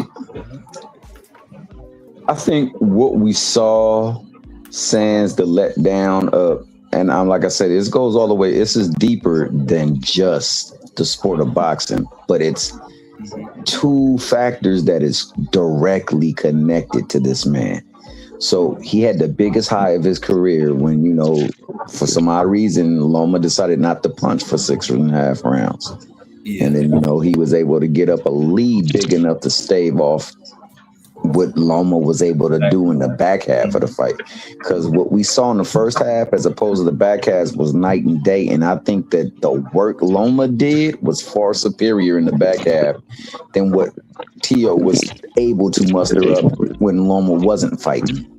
So that's a tell sign right there because Loma's a smaller character than he is, right? So we got that as a reference point.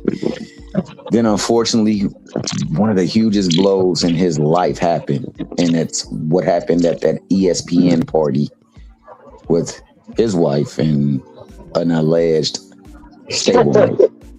So, that right there got him in a point where he was fighting for his life and couldn't breathe. He was in the ring while not being able to breathe, going head first, gloves down, chasing Kambosos and losing the fight. Now, if you're fighting for your life and you shouldn't have been in the ring, it's no way you could fight the way he fought. So we know that truly wasn't the thing, but he wasn't the same fighter. And he was fighting with this chip on his shoulder because he was dealing with some things.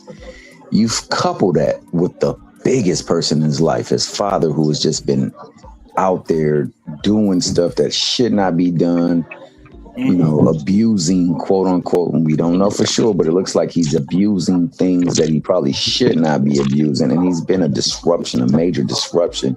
And on top of that, not very solid in his corner, not just ring advice, but just in general, not being the father that he probably should have been and could have been for him. So now you got the two biggest people in his life tearing him apart from the inside. Then you had the Sandor Martin fight where he was gifted the decision and sat back on them ropes and said, do I still got it, bro? He was fortunate enough to come into a fight with somebody who was being washed on them old wooden washboards and Josh Taylor. And he figured it was the fix, the end all be all. But then there was Ortiz, whom I felt he lost, and then it was Claggett, who I also felt did much better than he should have done. So I think we see what he is now. I agree with my man Bodywork. I'm saddened by the fact that he didn't fight like he should have fought against Shakur, who is really not known to have that much pressure or heavy hands. But we know that the blueprint for him is to make him come forward. Right. Shakur was the one who came forward. So he fought in his wheelhouse and he still did nothing. That lets me know that he's just mentally not there. He's not that. Then the counsel, the advisement that he got in the corner, man, no adjustments, no preparation. It doesn't look like that's just a good fit. And I don't know if they've ever corrected it. I know they supposedly brought somebody back in his old days when he was in 7th grade in there, but his dad is still there. And I think his dad is a draw, like a leech, so to speak, to his energy and to his self-confidence. And, he still hasn't gotten over the thing with his wife. So I don't know if he's actually going to be ever the fighter that he once was. And I don't think he gets the counsel and the guidance and the advisement for game planning, preparation, and training, and then also adjustments in the ring. You juxtapose that with the fact that Rolly Romero was with Bullet Gibson, and he still was a threat. Now, he wasn't polished, but he was a threat. But somewhere along the line, he figured out that, hey, this dude just not going to be good for me. Whoever it was figured that out. Then they gave him Salas. And then Salas seems to have been able to connect with him and reach out to him and get him to see and follow things. So he's now doing things a lot differently now than what he did before. And he's looking a lot better. Rolly has never had an ability issue. He's always had a fundamental issue, and he's starting to get fundamentally, grounded. He's got direction. He's got somebody in his corner that can game plan. We saw that with what they did with Ryan, who can also make adjustments and who can connect to him. I don't know if T.O. has that. So to me, if T.O. is going in there and he's going forward into to Rolly face first, oh man, that's going to be a recipe for disaster. I got T.O. getting sparked. And then I think he's finally going to get the answer to that age-old adage, do I still got it, bro? I hope he just don't wear a damn USC jersey this time, man. Hopefully it's some other jersey. Make it an Ohio State, freaking Miami jersey. Don't let it be SC. That's all I got to say.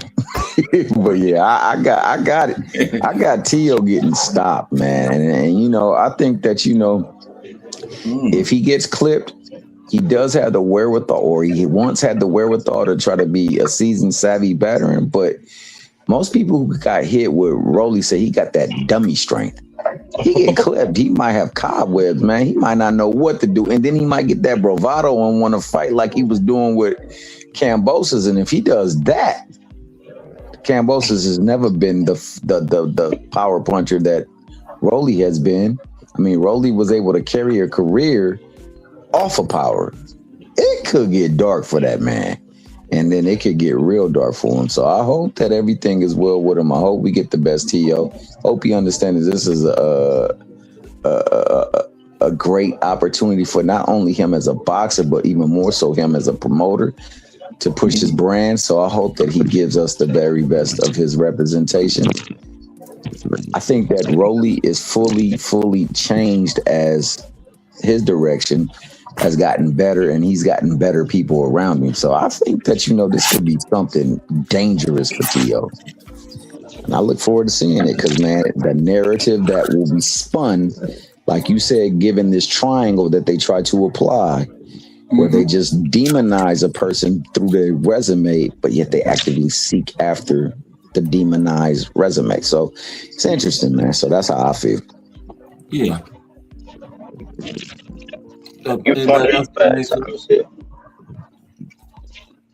What y'all think about? So they still haven't decided where that Tyson Fury and Wilder fight going to be at yet?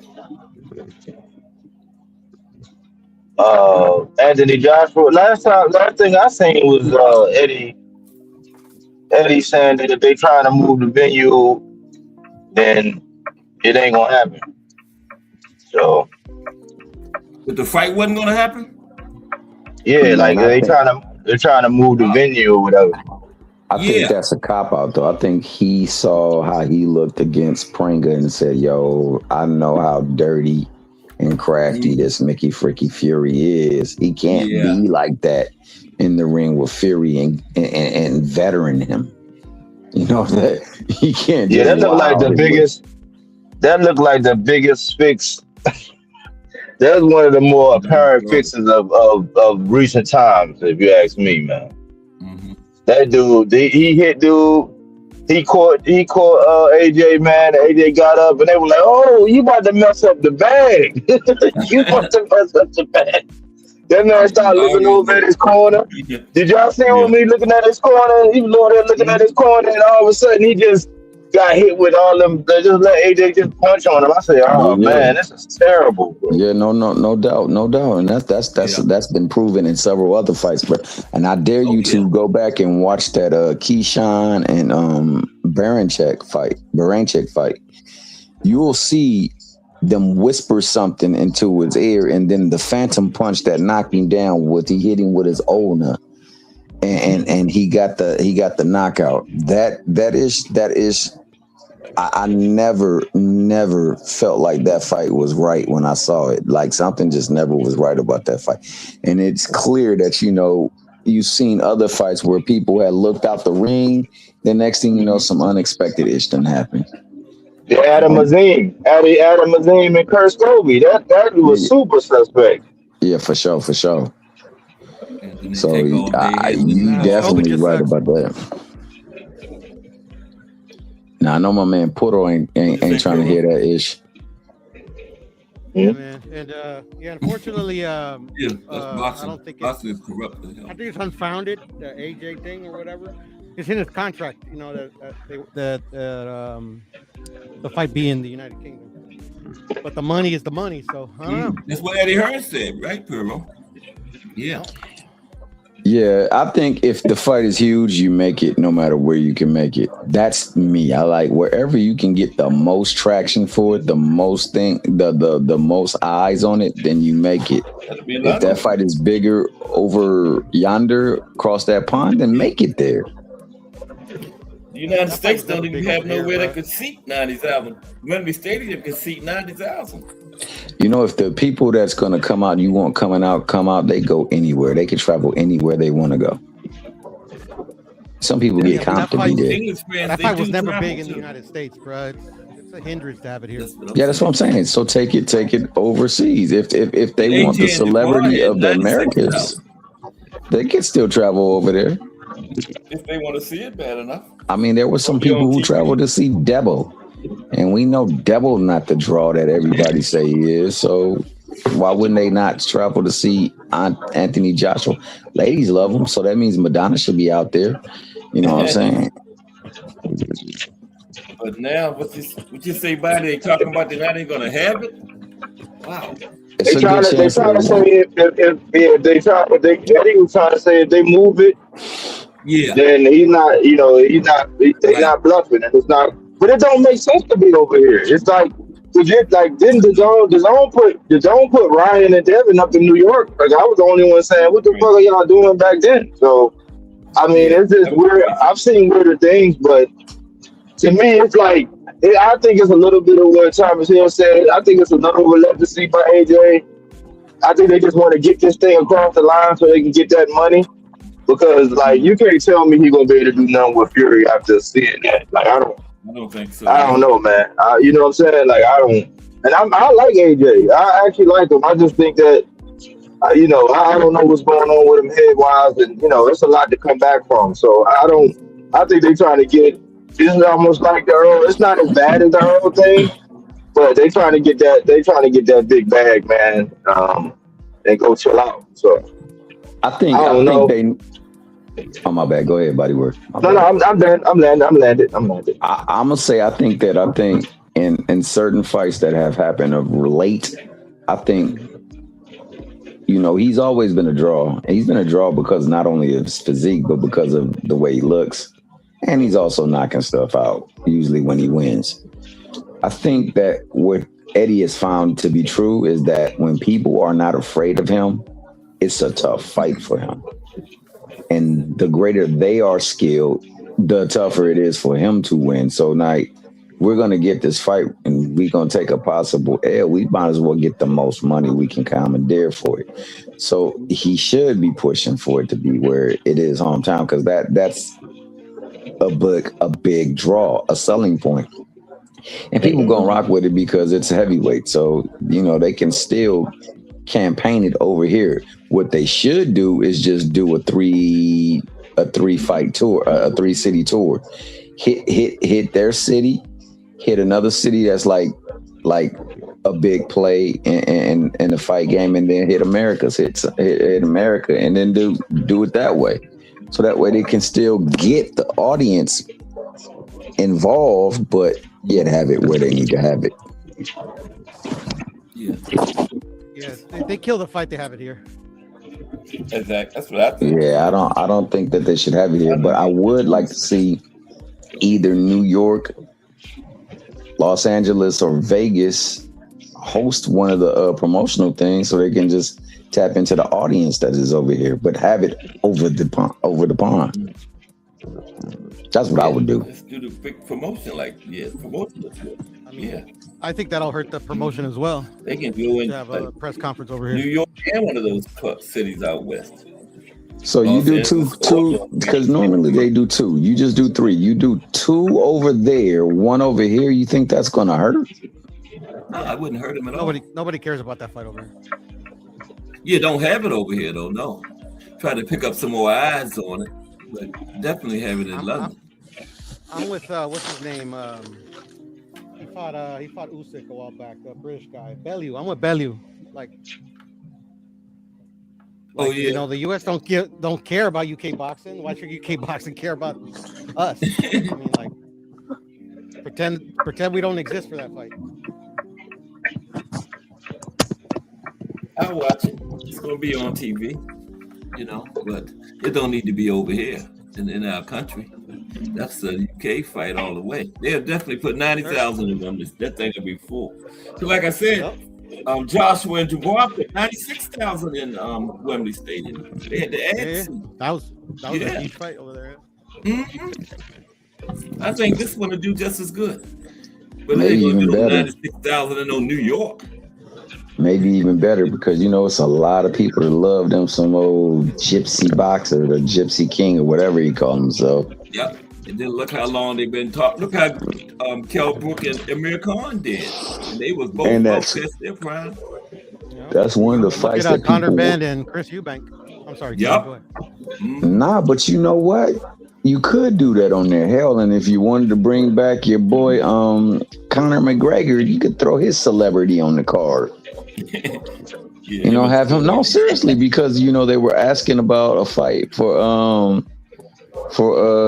Shakur, man. Conor McGregor and Shakur was going back and forth. Put them on there. You know what I'm saying? Man. You could even increase the intrigue from the States. So I mean, you could get the best of. It is, man, but it's because we haven't gotten certain fights, and you got too many people out there being influencers instead of boxing, man. Everything done went the way of social media. Yeah, I know. And it's time for people to come back. So like I say, man, if somebody truly wants to make an impact, like say for instance, we got people claiming they're the face of boxing, right? And what they've done more in someone else's absence is make interviews and push out contract offers, or not even contract offers, but hinted at offers of a fight, but never made a fight. None of them is making fights. And they get only passes because they are not affiliated with certain folks. That's crazy, man. It's time for these cats to get in the ring. So hopefully, people will get in the ring. And if they don't get in the ring, they don't pay their ass no mind. It got so bad, man. Look how big the purse bid was. They was talking about the purse bid like it was a fight or something. You know what I'm saying? And we found out that the purse bid was chump change on top of that. So what we really found out in that purse bid was, first and foremost, it was a stage, because I've never seen a purse bid actually be televised ever in my life. And then on top of that, we found out that his true value has always been around $5 to $6 million. He's never gotten what his proponent has. Neither one of them have. And that's why, you know, they said they had that infamous 50, 30 million fight between Garcia and Devin. But then, you know, they sued for money because they didn't get no money. Like, it's too much fakery that's going on right now. And it's time for some realness to get back into sport, man. Because, you know, this stuff just ain't it. It ain't it. It's crazy that the biggest storyline in the past almost 2 years has been The Fugitive 3 starring Tank Davis. In these 3 years, we've actually gotten Bivol versus Betterby twice. We got, quote unquote, Shakur versus Tio. We got Devin versus whomever. We got all these fights. And the biggest thing, the biggest tabloid was somebody, quote unquote, being extradited from Cuba, being a fugitive, being on the run, being a woman beater. Yet we got live and living color shots of Dana White, the new quote unquote savior in the sport, slapping up his woman on Happy New Year's Day. So, you know, man, this stuff is just the soap opera has to stop, man. Yeah. You know what I'm saying? It has to stop, and we have to start seeing people in the ring. Facts, guys, facts. Sometimes a woman needs to be put in her place, Tommy. Hey, man, I heard that, man. My man said, eat the cake, anime, eat the cake. And like I said, man, and I'm going to say this too, because like I make light of that situation because he is vilified as a woman beater. We have never seen him beat a woman, nor have there ever been any legal documentation saying that he has done it. We have seen other people on camera hitting women that are used to juxtapose of him and how savage and how despicable a person he is. We've heard of one kicking someone in their stomach as they are pregnant, and we've seen another one slap them on television. And they are celebrated. One is vilified, and there's nothing on there. So that's why I make light of the situation, because there has, for a man who's created mass destruction in the ring and had bloodied or bludgeoned people's faces, these girls don't be having no marks. Now, him grabbing her by the neck and pushing her down the stairs, forcing her down the stairs, that wasn't cool. That wasn't his place. But that wasn't whooping or beating. Go ahead, my bad. No, I'm sorry, Tommy. I cut you off. My bad. Are you good? What was you saying? No, I'm just saying it's bitch made. You know, I wouldn't go so far as to call Tank despicable because I don't know him like that. But you know, everything that I've seen when it comes to that, you know, he's a bitch. You know, Tank. You know, I hold out hope for Tank on the box again. But like I said, I don't know the man personally, but you know, like I gotta call a spade a spade. A bitch is a bitch.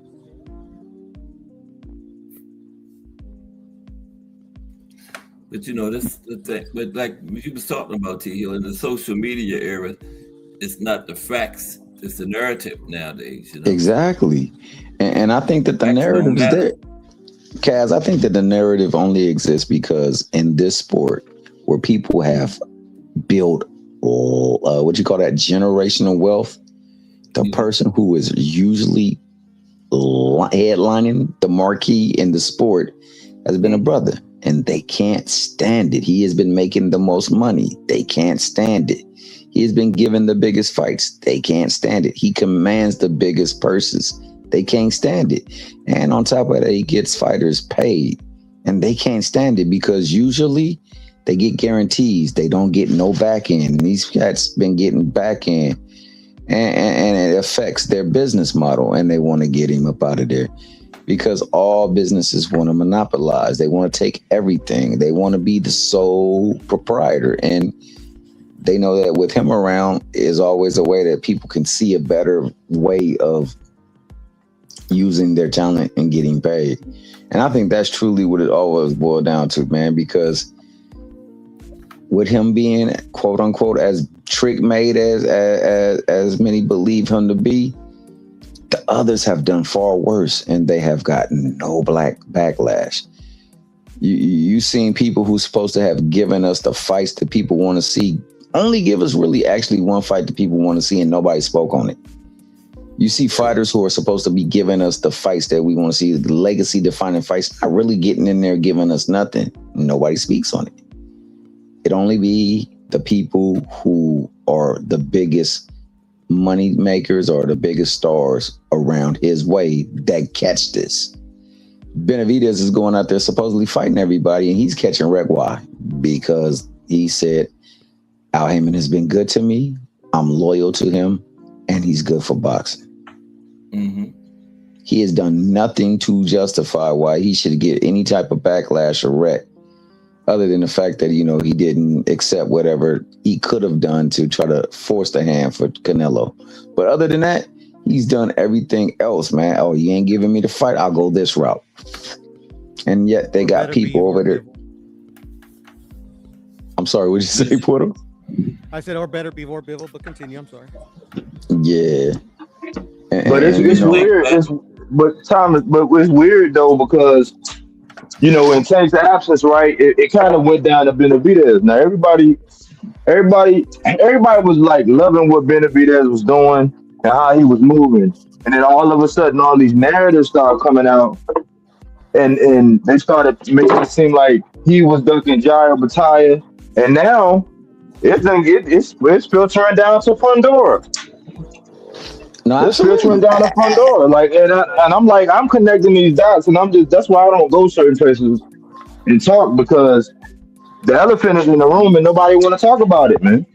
Now that's absolute. Because let's go even to the point you just made. What happened prior to that descent for Benavidez? Remember, there was a talking point how he was unhappy with the PBC. The PBC was losing money, and that's why he was doing stuff with Turkey and them because he was looking to leave. And then when they had that interview where, my man don't speak for me, he just my father. My representation is through the PBC, and if they don't say nothing, then it ain't so. And I'm very happy with PBC. And then immediately the light switch flipped. And then it was like, oh, this Mickey Freaky. All right, let's find a way to attack him. And then it became he's ducking Jai Alpertai. The man, he said, I want to fight. That if you want to fight, let's fight. I'm not. You said what? What put on? He's ducking Jai Alpertai. How? What do you mean how? He said, no, listen, he said, I'm going to go up there. I'm going to unify. I'm going to go up here. I'm going to beat Zerto. And then I'm going to fight you. So all he had to do was stay right there where he was at. He went over to Zuffa. That's like, so I don't, you can't go move. You go move and then you lose the belt and you go put yourself in a situation. You know what I'm saying? You go put yourself in a situation where you on an island and with all these other stipulations that nobody know about. And then resume wise alone say he ain't ducking them. So that's just something that people be regurgitating. Because Overtime ran through no gauntlet. Hey, Overtime ran through. He's a nice dude. I like Jai. But he ain't ran through no gauntlet to be able to say, his resume, man, David Benavidez resume shit on Jai Overtime's resume. I don't know what you talking about. But regurgitating something you heard somewhere else, you know what I'm saying? Like you just regurgitating something you heard somewhere else. I would agree that his resume is better than Jai's, like in total, but in the division, Jai's number one. Like he's the man. So why did he go move? Why did he go somewhere else when somebody got two belts? Why did he go jump and go somewhere else when the next fight was going to be David, and then he moved? And the next fight could have been David. But who moved? Who changed the plan? Doesn't matter who moved. Yeah, it do.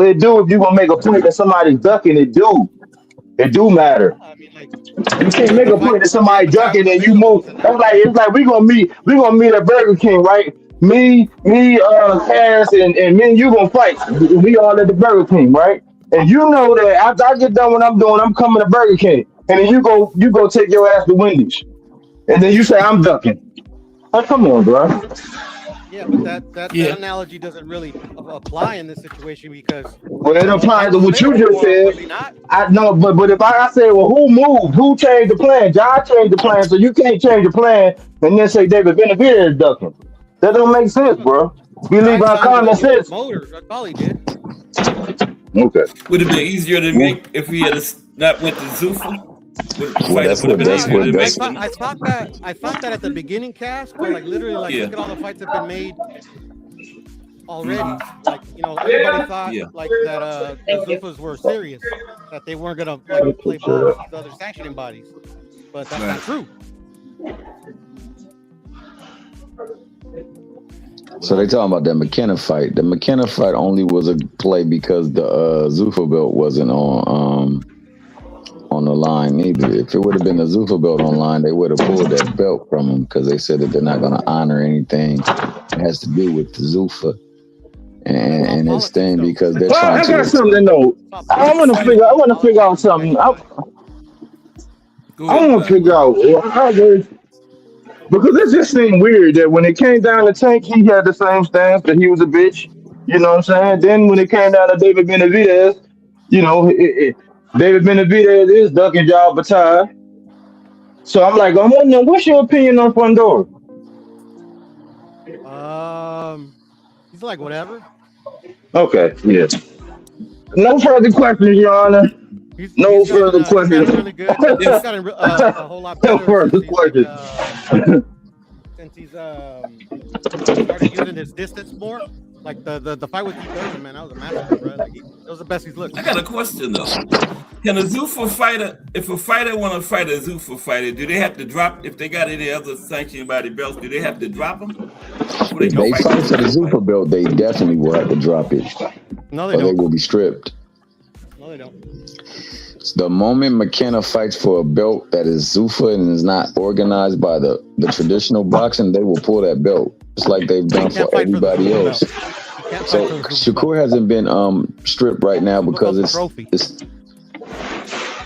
a trophy, but they're trying to operate it like it's a belt. Yeah, well, and they're waiting for that Muhammad Ali to get act to get reorganized so that they can actually do things the way that they want to. But as right now, they're operating as a UBO. With that being the case, they're operating. They're not operating as anything because nothing has passed.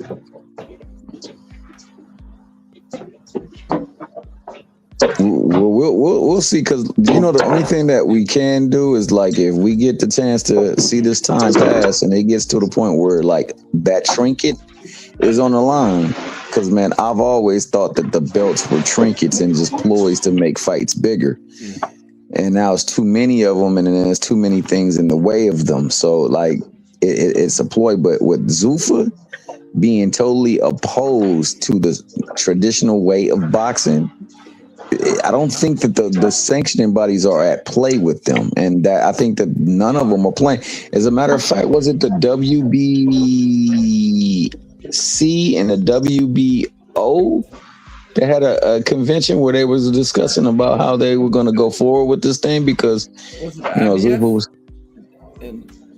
I remember two sanctioning bodies came together to have a meeting. I think it was the WBO and the WBC, but I'm not sure. It might have been the WBO and the IBF. I think you're right. I think it's the WBO and IBF. Yeah, you're right. It was the WBO and the IBF, and I think that was because they were seeing exactly what Zuffa was trying to do, and I'm not mad if people want to go to Zuffa and they feel like that's going to give them their biggest opportunity to make their biggest pay. But it just remains to see how they interplay one with another with the traditional way of boxing, because they're trying to. So right Yeah. now it's business as usual. But Thomas, but Until you see how you said that. You see how you said that. I agree. If you know, like what Richardson Hitches, I didn't like the move, but I'm like, hey, you probably was never gonna get the shine. So now you getting the shine that you never got. You getting the bag the way you never got it. I understand that, but you can't go do that and then say that because you went and did that, everybody else is ducking you. That's where I got a problem. Like, go do what you like, Shakur, like what he did. Like, yeah, you getting paid handsomely and all that, but then you can't act like nobody want to fight you when you make that. It's two different things. Go get your money. I always say, go get your money, little duffel bag boy. Go get your bread. Go do whatever you got. But then when you start saying, oh, this and that, no, you made a Yeah. decision to go do that. So you can't turn it around because you got the media and dumbass people that's gonna get online and echo that shit that now is true. It's Yeah. not true. You made a Yeah, I don't choice to go get understand your that neither. bread. Yeah, do I don't both. understand how Benavidez was ducking top of tie. I don't understand that at all. Oh, because there was a Jai Pattaya fight available. He didn't take it.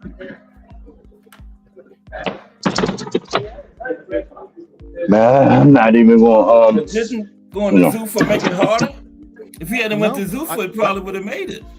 like I said, Cass, I thought going to Zuffa was going to be an issue, but Yeah. it turned out not to be the case. I didn't even know the fight was offered. Ryan Garcia is about to fight for his WC belt on Zuffa. And McKenna just won the vacant. What was it, IBF? And yeah, but you signed see with what you're doing. But you see what you're doing. It's not a Zupa belt that's on the line. And they are in Turkey had already had there is no Zuffa Ryan belt. under a The contract. Zuffa belt There does not was exist. there was well, they were making one, and that's why Jal Batar got stripped because when They're they trying did they're that, trying to make no, one. but when they did that, and then he fought for that Zupa belt because they was calling him the Zupa champion. That's the only reason why he got his belt stripped. That's the only reason why. You can't fight for a belt that is not sanctioned. It's not a sanctioning body. Man, it was a Zupa belt, bro. But I'm not It gonna is. argue. It I don't was want to a turn Cash trophy. Channel into something else, man. But we Yeah, just no, you there's nothing just to this argue. I what mean, you're the truth saying is is the not. truth, and that's No, it. but it is, but you're not saying the truth though, bro. There's But no I'm not alternative gonna make it path. ugly. I'm not gonna make it ugly though. Zuffa is You're right. You're right. But there's a reason why that man ain't got a belt no more. If what you saying IBF. makes sense, then yeah. But there's a reason why they did, bro. Like how many Because they times did chose we to. do the sixth grade, homie? Because they chose to. Right. Because they didn't But have like I to. said, Cass, man, go ahead, Cass. It's your show, brother.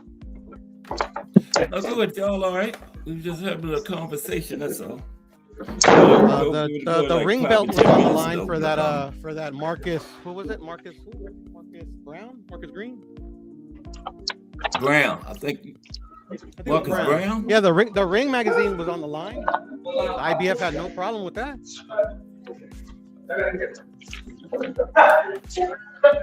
But the ring been around for decades, girl. Yeah, but it's exactly the same as the Zuffa belt. Yeah. Nah, I thought it wasn't no Zupa belt. But didn't you just say it wasn't a Zupa belt though? you can't compare Didn't you just say Zuffa it to the wasn't a ring Zupa belt? magazine. No, you can't. Didn't you just say it They're wasn't no exactly the Zupa same. belt though? They're I exactly thought the it wasn't same. no Zupa belt. I thought it wasn't no They're Zupa belt exactly though. the same. Cool. The Okay. belt that All they right. So showed now it is a was belt, but they're the same. Come on, bro. But Come on, for bro. no, me, they're the same because Zuffa the and ring ring magazine. magazine from belt is given by a magazine. Mm-hmm. but it's not an organization that's putting on fights and trying to Exactly. take fighters from said people. Exactly. And But so I Neither think is that there's Zuffa. the Neither is distinction Zuffa. right there. I think that Neither is Zuffa. Zuffa, they're trying to take fighters and they're trying to. Trying. Yeah, that's what they're trying to do, and I don't think that They the haven't traditional succeeded. They haven't form of succeeded. boxing is pleased with it, and I think that that's why Until they stripped him because he is quote unquote the Zuffa whatever light heavyweight champion over there, or cruiserweight champion over there, and or whatever division they got over there, and they're like, well, if you hold that belt, then you ain't now, holding this belt. can they So award the But Zuffa belt to why make fighters? an example of the Zuffa belt and not the ring belt? Can they I award think the because Zuffa belt to fighters? I think you have to fight for that belt. I think the reason why they're not doing that with the ring though is because the ring isn't an entity where they're pulling fighters and making them compete Neither is under Zuffa. their standard and not a standard that accepts the ruling and the jurisprudence of the old sanctioning law and the sanctioning bodies. I think that's the biggest difference there. Neither is Zuffa. But Zuffa Ring is Magazine though. don't sign, ain't signing no fighters. Zuffa's a promotional company. Name one fighter that Ring Magazine does sign, Pharaoh. Name me one fighter Ring Magazine. They don't sign anybody because the Ring Magazine is not. There's a difference with the Zuffa belt. I think they are now. Actually. I think they are now. I remember when if they do, then they won't start to acknowledge that belt as well too. That will be a belt that they will disqualify as well. Anything that's going to take away from the legitimacy of what they have, they're not going to partner up with, or they're not going to assimilate with, because this is now a line that's been drawn in the sand. They're saying like, look, this is war, and we are planning to take you guys and make you guys. I mean, that's what he did with mixed martial arts. He came in, he was like, hey, look, I'm gonna give you this bread, and we're gonna say that you guys can't do any promoting or any type of fights for 10 years. And he used that to get that 10-year where they didn't have no competition, and they used that to substantiate their dominance in the sport, so that it'd be harder for them to come back to the thing, and that's how they was able to make sure that their product was the reigning product over there. That's what they're gonna try to do to boxing, even if it's just to weaken it, because his baby is still gonna always be the thing that he's getting the most money off of, and that's clearly the mixed martial art form that he has. But I don't know. Like I said, time gonna tell everything with this situation. A big difference, because UFC had, like you said, little to no competition. Zuffa does. Zuffa has tons of competition. But he made sure Zuffa that has, though. Sanctioning bodies that literally they ain't going nowhere. These guys are not going anywhere. And I think that we'll see. Well, we'll see. I mean, if he is to be a part of this, then he's going to have to play by the standard that they have in play. He can't come over there and try to manipulate the standard and then think that it's going to intermingle with them, because they're not going to do that because of the money that they stand to lose. And ultimately, all of this factors down to money. Right now, since he has no power. I agree with that statement. And I think that that's what he's starting to find out, like with the way that the cards have gone right now, that it's not a draw and he doesn't have the backing. And it's tough when, you're not the draw, you're fresh on your inception and you're not getting the backing. So I think that he might have to be forced to work with them and comply to them, be complicit.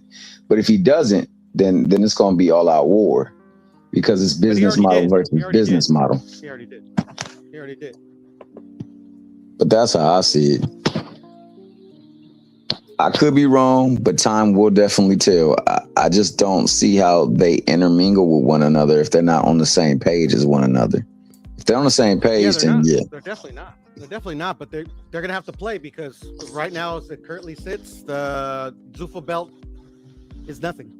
Okay, so Puddle, who do you think Shakur fights then? Because you remember he still is the champion right now, right? Does he fight somebody Ryo, probably. I think Ryo. And you think it'll be for that belt? Yeah, of course. But it would have been easier for the big fights if we had to sign with Zuffa though, for Shakur, right?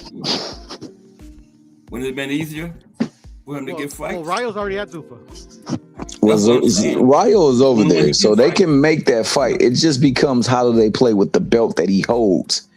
Because, I don't know where Ryo is as far, because right now he holds the 40 belt. And I know Ryo last fought at 40, was it? So I don't know if they have a 40 division over there. I don't even think they have a 40 division over there.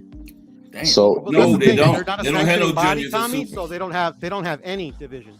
They don't have any juniors or supers. I thought it was like the old school division where it was like the was it the 4? The 8? That's what they want to implement. Flyweight to heavyweight. If the Aliak, the revised Aliak gets passed. Yeah, they don't have no juniors or supers. But they don't have any divisions. They're not a sanctioning body.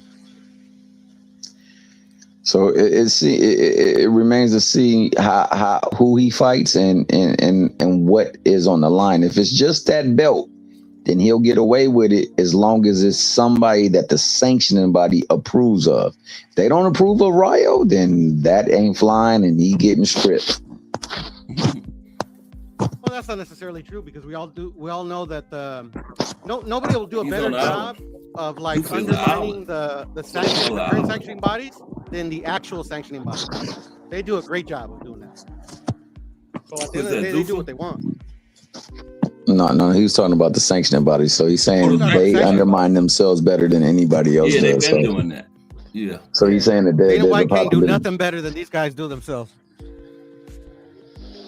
But like I say, man, we will find out because eventually that year is up. He's almost on a year hiatus. So eventually he's going to have to fight. Just like Devin. Devin's not been in the ring for almost a year. Eventually he's going to have to fight a mandatory. So he's going to have to fight somebody. Who was his last fight? Ryan Garcia? Was it Devin? No, his last fight was for the belt. Remember, it was Norman. Norman. Yeah, that's been a while. Yeah, it's been a long while. And you know, the crazy thing about it is the people who talk bad about one of his contemporaries talk about the time he's been away. He's literally only like 6 months behind him. Yeah, he ain't fought in a great deal of time either. You know, once a year. And in this time, he had a chance to build his brand. Like he could have been fighting. You know, that's how you build your brand. You give more people the opportunity to experience it. And he has not. What he has done, him and his daddy is going to platform to platform talking about what if, shoulda, couldas. And they've been making offers of quote unquote what if, shoulda, couldas, but nothing has transpired and they have not fought anyone. Same thing for Shakur. Shakur packed his bags, went to Zuffa Island, ain't fighting nobody. You know, it's a lot of people. Keyshawn not fighting nobody. And I think that they're still in play for the fight. I think this is Jay Prince's quote unquote celebrity stunt to try to bring more value to the fight. But I don't know if that's going to work. And on top of that, you can't burn your promotional company. And that was a burn to a slap in the face. And that's the second slap in the face. Mm-hmm. Yeah, the first one happened in his hometown. So like they playing a dangerous game. And then the hissy fit that Shakur had after, you know, your boy pulled out of the fight and Devin didn't take that fight lets me know that kind of possibly was the play all along to try to get him to go along the lines to make the Zuffa fight. But I think that Dev saw the reaction that he had going to Zuffa and was like, nah, we can't do that. Our brand can't take that hit. So I don't know what they're going to do, but I know eventually all of them going to have to fight. Now, if they really truly want to make the most of the situation, they need to find the best way to give us the fights. And that's what needs to happen. These fighters just want to fight once a year and make as much money as they can for each fight. They're not worried about belts and challenging themselves. They just trying to fight make the most money possible in the shortest time possible. You know? Yeah, no doubt. But see, that's what it's going to have to change. Otherwise, it's going to be bad for themselves and also bad for the future prospects for a while until, you know, you get people in there that, you know, can interplay with one another and actually make the fights. But Kaz, I appreciate you, man. I know you got to go on and settle down, man. Great show, great commentary. Proto, my guy. Always a pleasure talking to Tommy? You. With us, Bodywork popped off. Yeah, Bodywork. He probably had to bounce. Shout out to him, man. And shout out to all those that came in and checked in the chat, man. We had the conversation. Disagreement is good, man. You know? The great brother. Yeah, always, man. You know, it's always, to me, it's always a conversation. I don't have nothing personally vested in anything because these people don't know me and they don't really even care about me. The only reason why I care about them is because it's entertaining and I like to always keep it entertaining, man. I understand that it is a business on top of that. And these people, they're going to move what benefits their better business. Now, these fighters got to understand that the business is also made to take advantage of them, not to enhance them. So sometimes they got to recognize where they play in this and make sure that they do what's best for themselves. But shout out to Bruce Gas, Boxing Jazz, and more. Shout out to the great brother Mike Ram, Mike Mazick, Ray Patterson, Victoria Thomas, Just Do Boxing. Shout out to everybody that had not tapped in and was going to watch this on the playback. And shout out to my main man, Cash Sports, the box story. And man, Tommy, you guys have a great... What's up, Playboy? Real quick before you go, because I got to roll too. I got to pick up my daughter. But who do you think Boots fighting next? I will say, is it Kelly? Kelly got the belt. Yeah, he's gonna fight Kelly. Yeah. For me, that would be the play. Makes sense. That would be the play because, like, honestly, he needs to get the undisputed because that's what he said was his selling point, and I think he was denied the opportunity where he leaped at 47. So I think that what he's gonna do is try to make the best of it. So if I got 3 belts, then the Fundora fight is that much more of a draw because now I come with 3 belts. Now, if you really want to be undisputed, you can get it all in one fell swoop. It is the Devin Haney process all over again. So that's why I say for me, if Haney don't want to hold his belt and undisputed, because this Negro said that he was going to undispute every division that he went to. This was out of his own mouth. And this is what Bill also echoed. They went to 40. They went away from undisputed. They didn't even unify. They went to 44. They spoke ill of. They didn't even become a champion at 140, bruh. Exactly. Well, I thought he fought Prograis and became champion. Yeah, that was a fucking. But he didn't. He never went to push to fight any of the other champions over there. Not too much. Then he went to catchweights. He fought catchweight fights where he spoke down upon for other fighters, and then he got the belt against Brian Norman when Brian Norman was elevated for the belt. So it's like they've taken the path of least resistance. They have not done what they said that they were going to do when they were going to undispute every division they campaigned at. And they haven't fought a fight right now. They got 2 people with belt, 3 peoples with belt. So, you got Potro, you got freaking Rowley, and you got what's her name? They blew the opportunity with Ryan. They blew the opportunity. I don't think they want to fight Ryan. And they blew the opportunity with Rowley, and now Paro, they look like they're gonna walk off on that. It looked like they're gonna either take. I don't know who they gonna fight, man. Honestly, they should just fight Tiger Johnson. If they're not gonna fight anybody, just fight Tiger Johnson. But I know it gets to a point where they fight a mandatory. It's gonna be whoever they mandate. But if they were smart and they want to get the most bang for their buck, they should go fight Fundora. If they truly are like that, then that should be a winnable fight for them. And then they put themselves in right back to the Cambosis era where they can get all the belts in one fell swoop. All they got to do is let Boots or the winner of that collect that belt, the 3rd belt, and then fight the winner of that if they go over there and take Fundora out. So like they been doing all this talking, it's time to see if they gonna walk it like they talk it. Who do you think you asked who the Boot fight next? Who did you think? I think Kelly makes sense. Kelly makes the most sense to me. It makes the most sense to me. That undisputed talk is all talk because like Boot said he was gonna do that at 147 and he left. Plus, ain't no guarantee he gonna beat Fundora. Well, it ain't no better, but that's the fight though. That's the fight to make. Yeah. So I think you make that fight, and if you're ever gonna fight Virgil can get a chance at all the belts after that. Because if Virgil goes and fights and does what he needs to do, then they can make that fight afterwards. But I would try my best to push for that. I would get the 3rd piece, and then I would push like hell. Like, yo, we can do something special. We can do what hadn't been done in a long time in this division, man. Let's go on and do this. So that's what I would say. I see them all. Think that long. Well, it hasn't been that long, but it's been some time since the belts were all together one. It's been 3 years. So, I think 154 is the division where we probably end up getting the best fights though, because 140 and 147 they bluffing down there. But I think them guys at 54 really going to eventually mix it up, man. All of them. Kelly, Boots, Virgil, Fundora.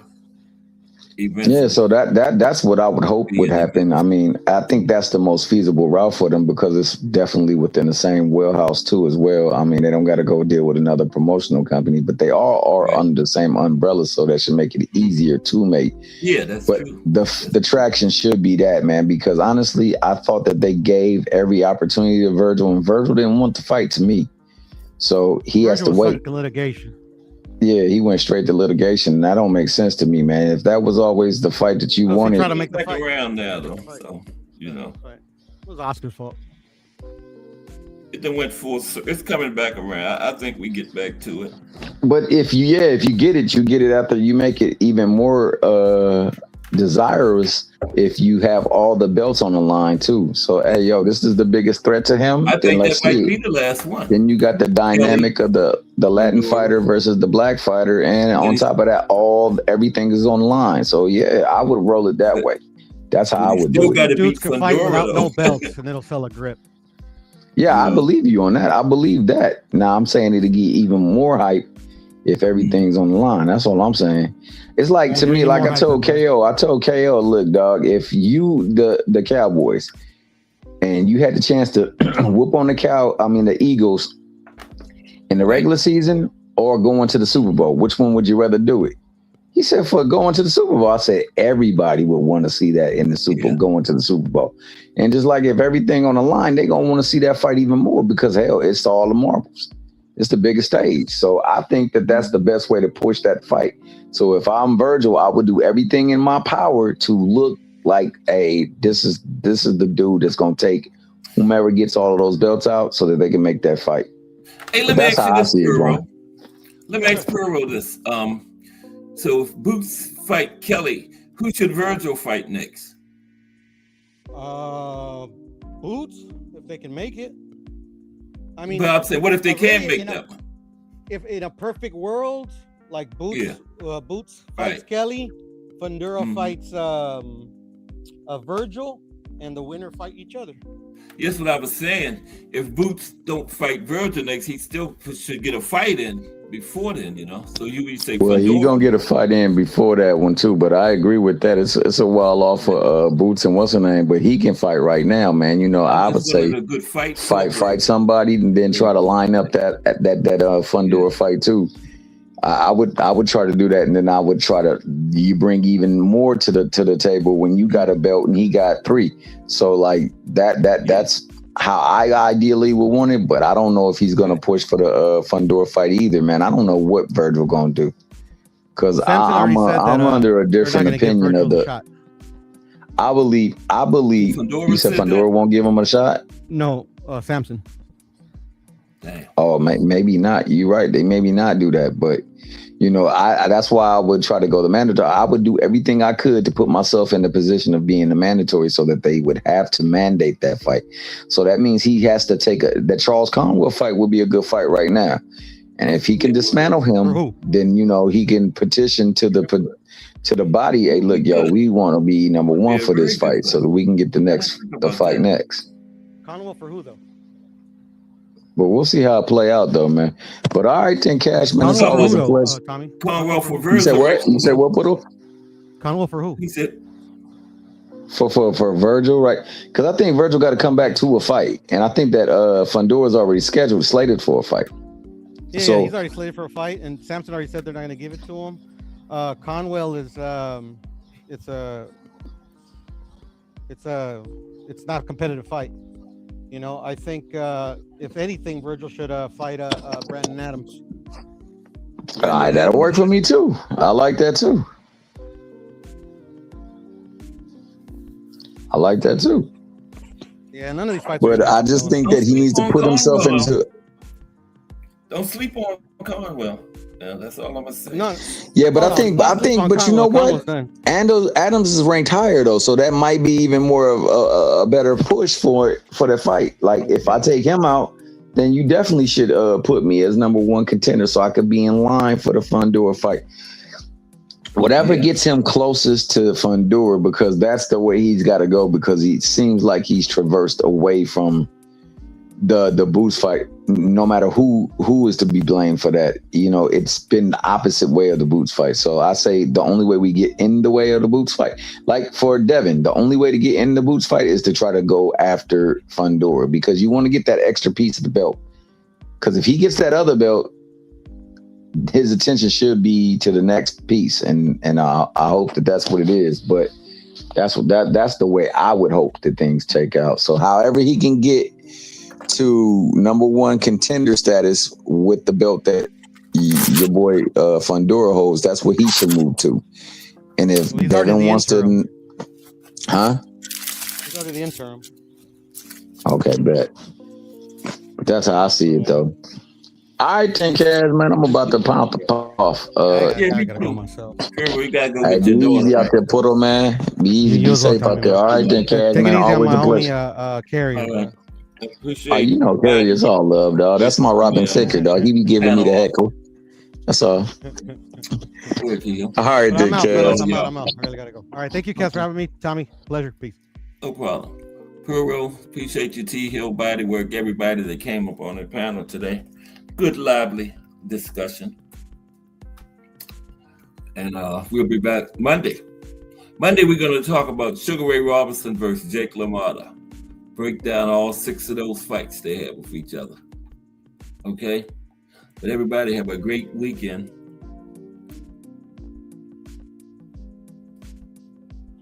And yeah, I will catch up with y'all on Monday.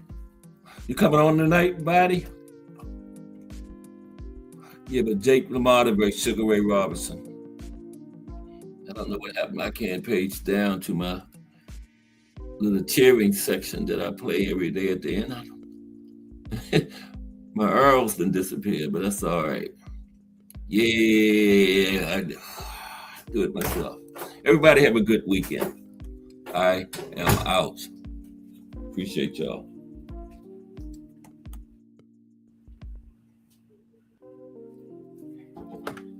Somebody knocked.